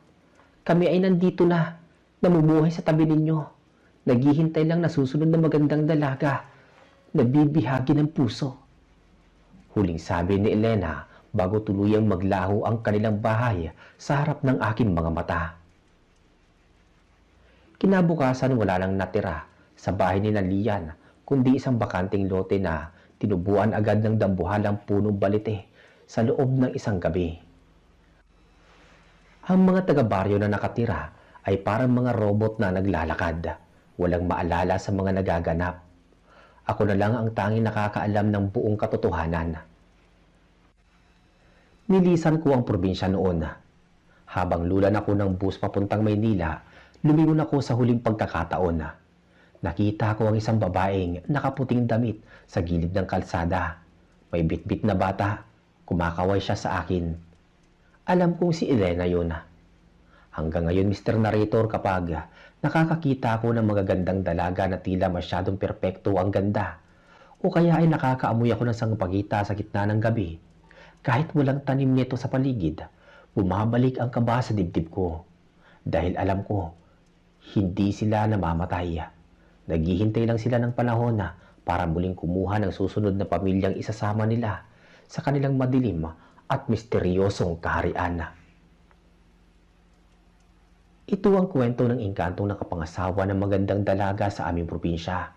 Isang kwentong totoo na hanggang ngayon ay nag-iiwan ng kilabot sa sino mang makakaalam. Salamat sa pagsasalaysay tungkol sa pamilya ni Elena. Muli, salamat po sa inyong pakikinig. Ingat po palagi.